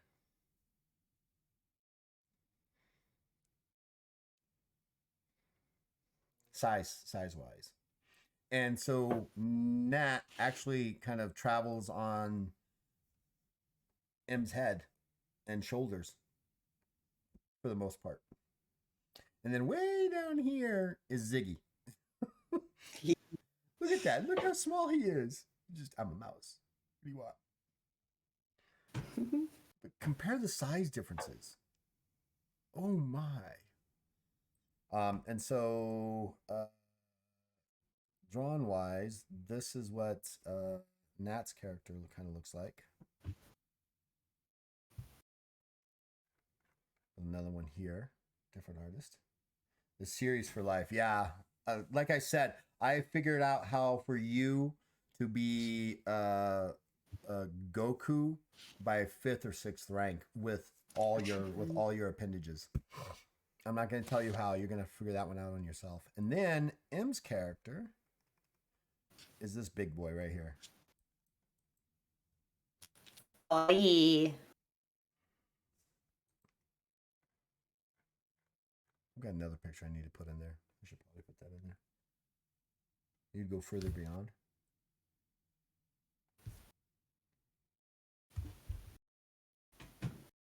Oh, right on.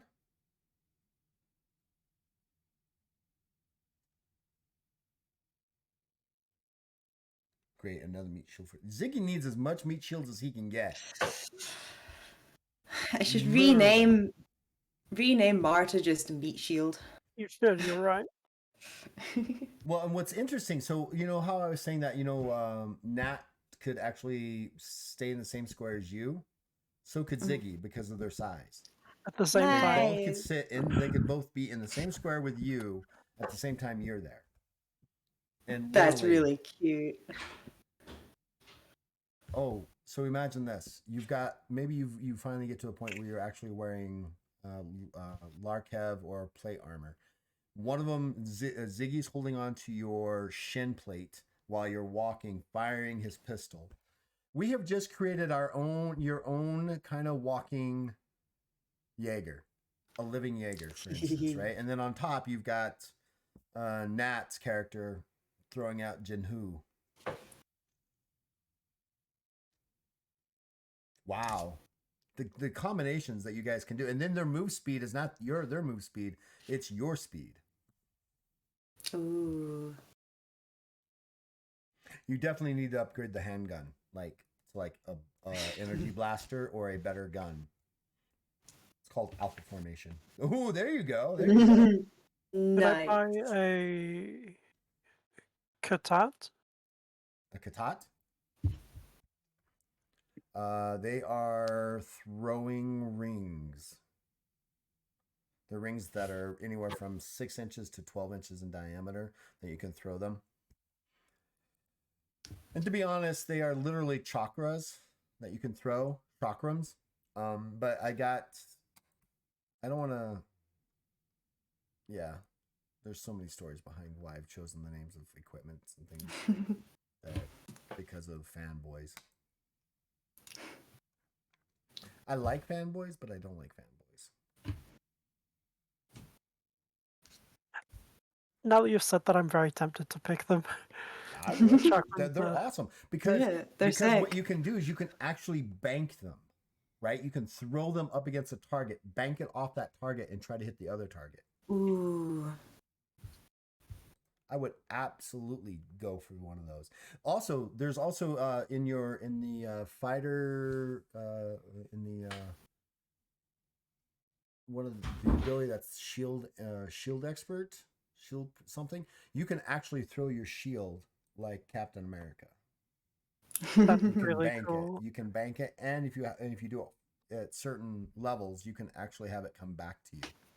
It'll hit a target and then come back to you, and then you can have it at higher ranks, have it hit multiple targets and come back to you. But it's got to be a round shield. It can't be anything else. Yes, I did steal on Captain America, but I'm as old as Captain America, so right, Baron? I'm probably older than Captain America, right, Baron? That's a good question. Could you hang the rings from the horns? You could.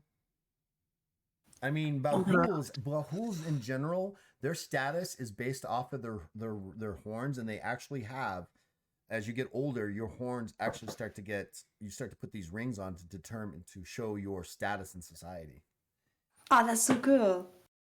Yeah, I did use shields back when they were dinosaur skulls. I'm gonna come for you, Lord Baron. I'm coming for you one day. As long as I make a note on my character sheet to remember to pick them up, I'm gonna go with a Katat. I think. And I think they come Select them equipped upwards. like 12 at a time. I think.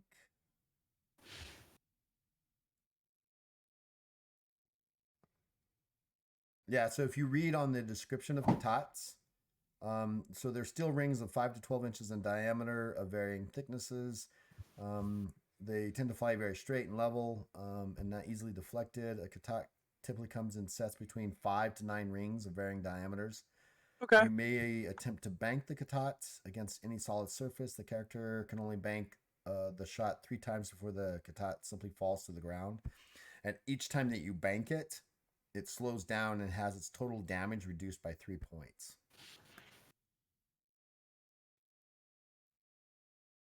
Okay, yeah, that sounds cool. I can use those until I've got martial So, arts properly going. while out of print, I think I'm actually older than you, if by just a couple months. So I remember when the Big Bang happened. It was an explosive moment in my life. So that's base damage of 3. He does win a Strength goldfish if range he is hits correctly. 11 to 36 inches, I think it was. 3-foot range.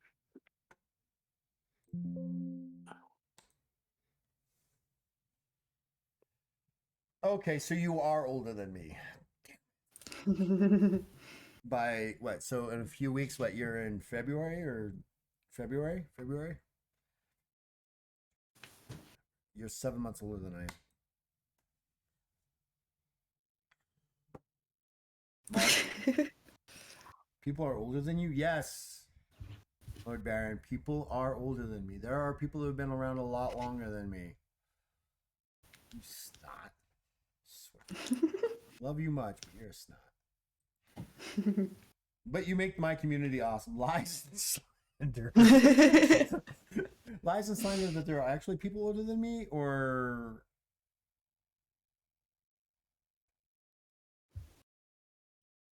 see, there are people older than me, but I could be a lot of your guys' parents too.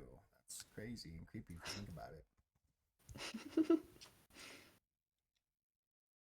Shake Zimmer frame it, Lord Baron.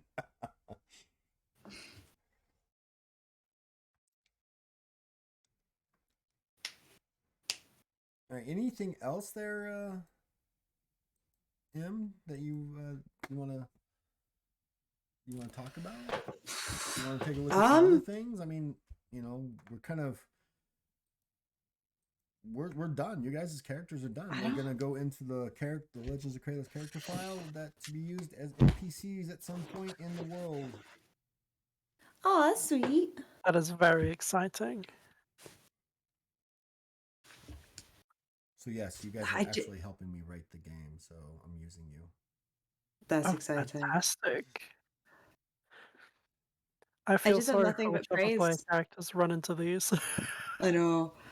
I have nothing but praise for this system, honestly. And I'm not someone that likes like number heavy systems. No, that you're this not. is I'm not good at the math. The brain doesn't do well with the numbers. But this actually makes me like the maths. Like Awesome. I'm okay with the maths.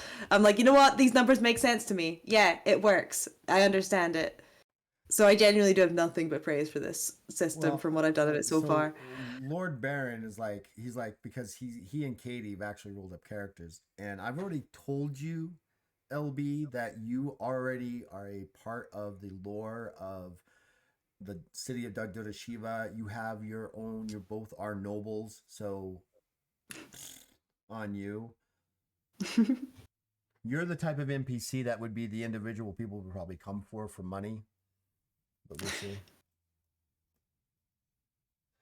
But yeah, one thing when it comes to the maths of Legends of Kralis, it would be phenomenal that people, if this actually happened, that in the working of the maths, people actually became better at math because of it, and Legends of Kralis helped them get there. Right? That would be cool.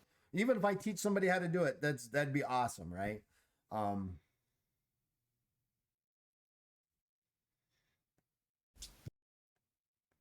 that would be awesome. But yeah, I don't know. We'll see. It's math. It like I was telling when Lord Bear and I were talking last night. I think a lot of times when people have problems with maths, they're saying their brains don't get it. I think it's because of the education system around them. They were forced to do it. You have For to do sure. it this way, and it's the only way you can know how to do it without saying, "Well, what makes it? What makes sense to you?" Like my son, he cannot do basic math easily. Like 25 and 50, he struggles with that. But ask him to do an algebraic formula, he can do it in his head. Damn. I don't know how he does it, but he does it.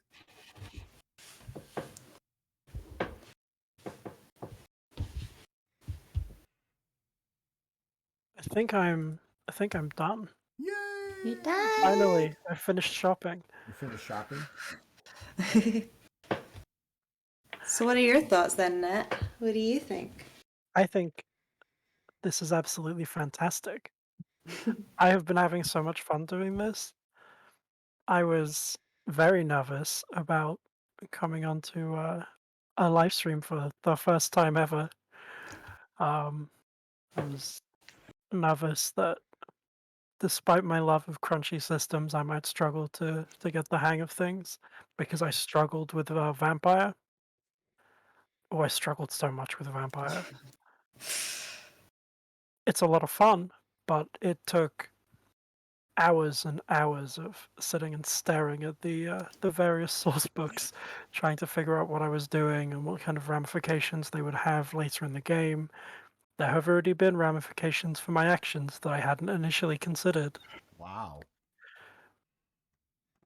because I'm playing a Salubri. And I maybe should have done some more reading, but I didn't. I heard that they had a third eye and went, oh yeah, that's it. That's the one. But I struggled with Vampire, but this has been so much fun. Thank you so much Well, no, for thank you for for jumping letting on me and make a letting me character. torture you for 3 or 4 hours. Oh, please, this hasn't been torture at all. This has been so much fun. That's good to hear. That makes me happy. That makes me really happy. It really does.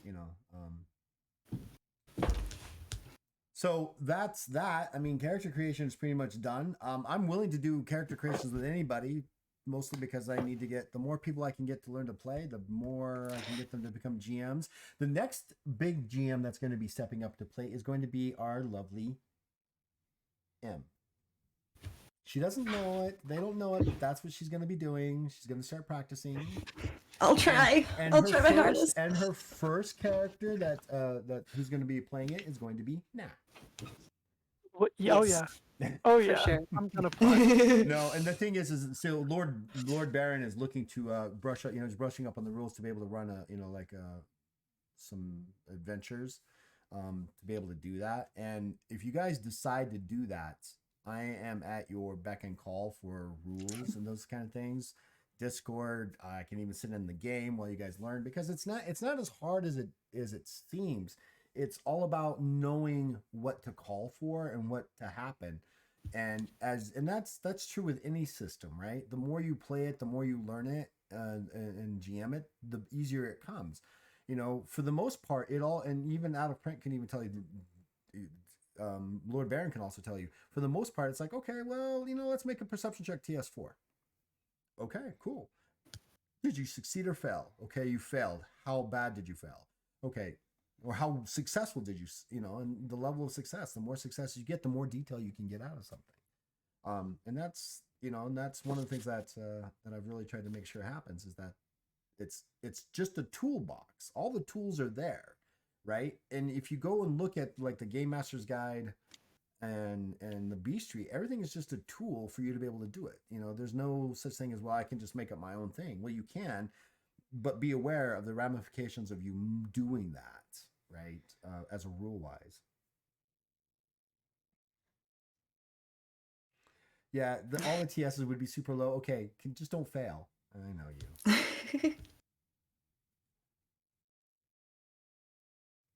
Baron, when you order Matt Mercer off of Wish. Actually, we're gonna have a discussion about that.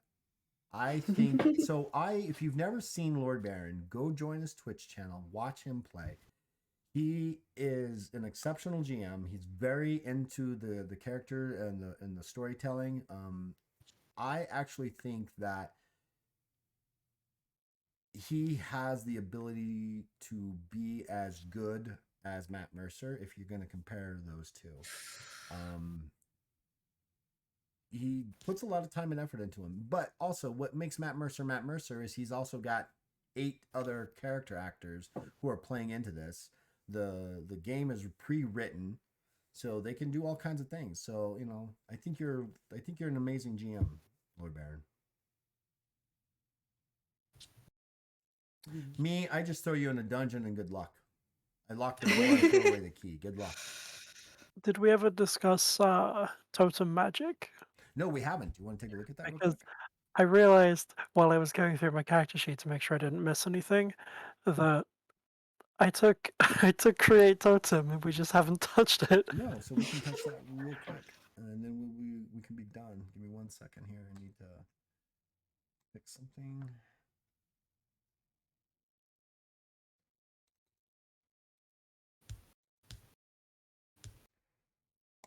It's getting late for you guys. How are you guys handling? You still up there? Still good, Em? Still going, still chugging along. I will probably have to go pretty soon. I need to hop in the shower before I go to bed. That's fair. That is fair. All right. So when it comes to totem, it would be under knowledge, and we'll go to totem magic. So totem magic is a really cool kind of concept. Basically, you get this for free, and you can take it again. So you'd be able to go up when you decide at 5th rank. You'll gain legendary automatically, right? And you get to build this. So what you get to do at heroic is you get to build your own little totem that you can wear, right? So it's a wearable totem. It's not one of those real tall totems that you see and done by the up in Alaska and Canada and those kind of things. These are things that you can wear. And you get to choose a number of totems based off of what you're doing. So as a first time heroic, now it does cost you a permanent 10 fatigue point loss, permanent, for each one that you create, right? It's permanent while it's active. You can take this once every 2 ranks to gain a new animal totem. You must spend the time, obviously, crafting and all this other stuff. But you create 1 totem for every 10 fatigue that you cost. So you start off with 1, and you get to choose the type of totem animal you want up here. And they give benefits, mechanical benefits to you. Okay. That's cool. That's really cool. This is so cool. More options. What was I thinking? I know. Why are you giving yourself choice? I'm picturing like brother bear totems, like the little ones they wear around their necks. Right. Oh my goodness. There are so many choices. And they all have good mechanical effects based off of things, right? The Yeah, one they that do. a lot of people, I think, the one that people work a lot is, well, it depends, right? The whale is a good one because it gives you plus 10 fatigue points back, but you gain it, and you can only gain it once per totem. Trout, you gain an additional 15 health points right off the bat. That's Yeah. permanent. That's a permanent effect. While you have the totem, if the totem's destroyed, you lose that. Let's see, there's another one. I was looking at Spider, considering my character build. Yeah, that would work as well. While you have the totem on, you gain those bonuses. What's the butterfly? I am not going to humor your butterfly effect comment there, out of print.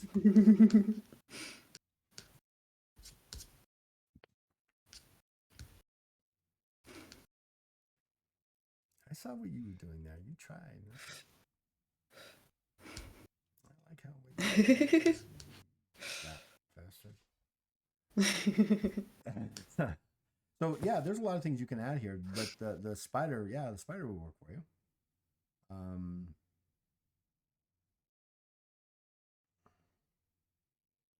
Yeah, so whenever we play with the British boys, there's a lot of cheese jokes. Cheese seems to come up a lot in our role playing. I don't know why, but somehow we always end up on some sort of cheesy joke that just goes and doesn't stop. Nice. And they're bad. They're bad cheese jokes. I mean, those are the best kind. They are the best kind. They've got to be terrible. They're so bad.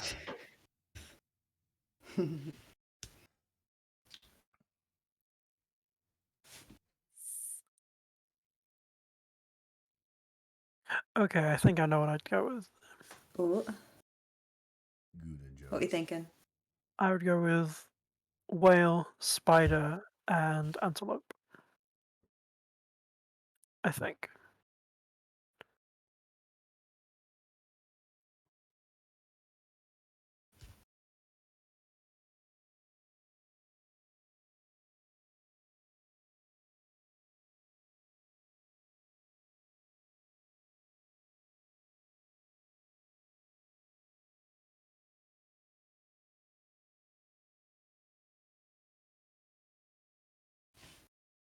Which would cost me 30 fatigue points, but I would gain 15 back, I think, if I'm reading that correctly.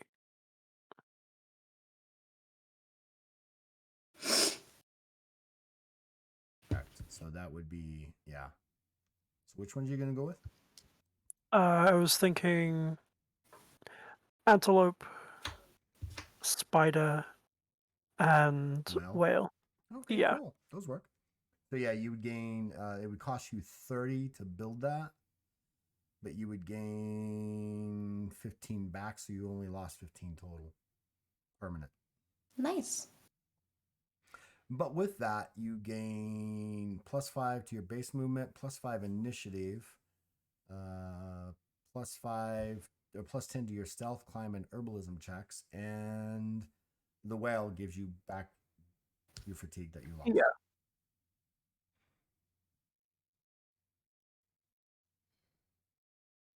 And it's a little charm that you wear around your necklace, around your neck. Cute. Just making sure I get everything down.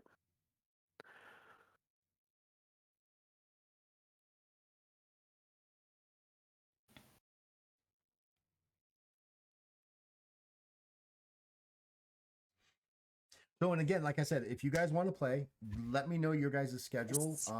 Sundays tend to be the best time for everybody in Britain to play, I think. Right. Sundays are when we play Vampires, the only thing. But is that Vampire... is that every week or every other week? It's every week. Oof. Yeah. Well, just let me every know. week for 4 hours. Just let me know. Yeah, Just, for sure. I'll let you know. Until the spring forward, I'm 7 hours behind you. So Cool. we can play in the afternoons on a Saturday. That's fine too. I mean, we could do this again on a Saturday. If you Good. My availability varies Oh, somewhat. absolutely. No, I depending on- understand that. I'm just saying, I- in general, that the weekends It would be can be the figured out. weekdays would be very Yeah. difficult for everybody involved because of the 7 hour difference. But I'd the say I could Saturdays do and Sundays, Saturday evenings. We can figure something out. yeah, we'll Yeah. figure something out. Because Yeah, we gotta chat. I run my game on Thursday evenings. Understood. The other game that I play in the it's weekly, but it depends which day that week because of work schedules lining up. Because we have a player who is Dutch, Oof. and his work schedule, he sort of does it every couple weeks. He kind of books in which hours he's going to work in advance. So every week our DM will get her rota, and then she will tell everybody what her availability is, and we can make it line up. As But it's always, the hardest usually- part of D&D is getting everyone there for a session. That's Yeah. true for every game. I don't Well, care if there- it's a Every board game, game. yeah. Say I don't. that. It's even if it's a video game, it's hard because I mean, once you get past the age of 18 and you've got like a life beyond high schools or primary Yeah. schools, life gets hard. It gets really hard. And yet, It's busy. both the game I'm in and the game that I run have 6 players consistently available. Wow. So I don't know if you knew this or not, but the out of print, this takes dedication and timing on everybody's part. They only did it once. I think they're going to try it again. Out of print did a Deadlands game, and he Okay. had players in 7 different time zones, all Wow. the way from Australia to Germany. That's absolutely wild. It was insane. I think Mootley was up at like 5 a.m. to play. Bless Mootley. Just insane. I was like, oh my gosh, that's insane. That But yeah, sounds they did so it, and good. they all had fun. There was 3 Americans, 4 a.m. for Mootley, 4 a.m. for Mootley. Oh my gosh. And I think she also got just done doing a game the night before, so she's like nonstop. I'm like, you are insane, young lady, insane. I don't know if I could do that anymore. I couldn't. I There was could a never. time. There was a time we would actually play Dungeons and Dragons back in the early 90s when I was like 21, 22. We'd go for 24 hours straight. Oh, 1 GM, 8 players, 24 hours straight. We used to do that. I I when I started playing, I was, like 12 years old. We would do that. We would go over to one of my friends' houses for a sleepover. His mum would buy snacks, and we would Oh, set up good. snacks on a table to one side. We'd have drinks on a table to one side. We would set up on his huge dining room table, and we would play for 8 Oh, that's to 12 brilliant. hours, That's brilliant. like every other Saturday. Jesus. Wow, that's that. Wow. Wow. I struggle to get through 4 hours. We had so Like, much where, fun. where do you find this energy? I was all right. Hold on. I was a kid. But also, when it also I guess it depends on your group and what you're doing, right? I mean, 4 hours of nonstop role playing in character is draining. But Yeah. doing 4 hours of dungeon crawling, not so hard, right? It's a matter of doing that. But the role playing, I think, takes a lot out of people. It really do. It really does. For Because sure. I'll watch the Lord Baron's streams, and I'm listening to it. And I'm like, there's so much that's coming out of these people for this. I'm like, how? How do you do this? I can't even do that. I don't even want to try to do that. So I think a lot of people put so much effort into the role playing that it drains them emotionally, Yeah. that it makes it hard to go for more than 4 hours at a time, right? For sure. I find that for me, it very much depends on the character I've made, Right. because the character that I'm playing in my game at the moment, I don't find tiring to roleplay. But in that That's also same vein, true. Yeah, that's also true. the character that I'm playing in Vampire at the moment, despite being an introvert, I find exhausting to play sometimes because of like the energy clash between the sort of the energy that my character is bringing compared to the energy of the rest of the party. It makes me very drained to have to play that sort of interaction.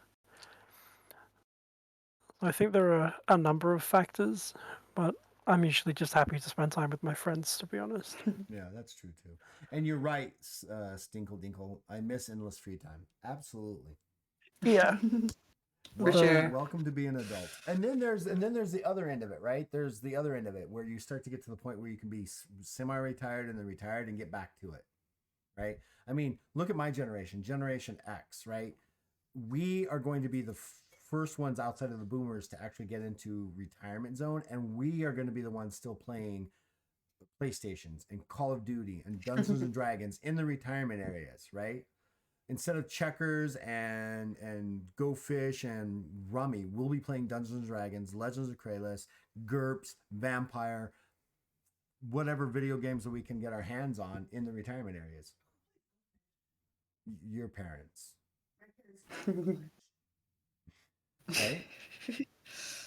Right, that's what you start working on is your hobbies. But I also find that I've got a couple of students that are older that are in Taekwondo, and I'm like I have no time. I'm like, but you're retired, yeah, and I don't have any time. I'm like, wait a minute, how does that work? How do you not have time when you're retired? What are you doing What are you to use up doing? all your retirement time? Other than sleeping and taking naps, what are you doing, right? And stuff like that. So, all right, so one last run through here. Em, thank you so much for joining me again for another legendary experience. Thank you for of having Role-Playing me. Character. You are always welcome at my table. Obviously, everybody's always welcome at my table until I decide you're no longer welcome at my table. Nat, thank you for jumping on and jumping in the deep end and getting onto a Twitch live stream for the first time ever. I feel honored to have had you here, and I hope that I can make you into a lifelong legendeer. Oh, I absolutely want to play this. I am honored to have been able to come on and make a character and talk to you about your system, because genuinely, this sounds like so much fun to play. I think it is. I think it is. Yeah. But yeah, definitely let you figure out your guys' schedule if you want to do a couple one shots. And again, when I play with the British boys, we only play for a couple hours, and 2.5 to 3 hours, depending on what's going on with people's schedules. And we just been working through things, and it's been fun. And it's definitely been interesting. But I want to thank you both for taking the time out of your busy nights and stuff like that.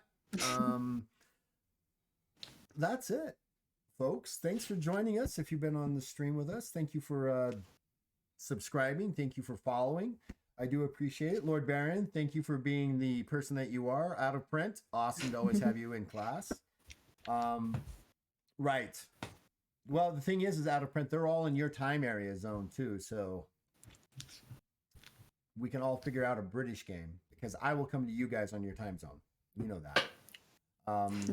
And that's it. So we're gonna say goodbye. Say goodbye, Bye. Okay, bye, Nat. Bye. Bye. We'll talk to you guys soon. Sorry, I And as didn't make the always, right energy. right? Always stay healthy, stay safe, and as always, stay legendary. Talk to you guys soon.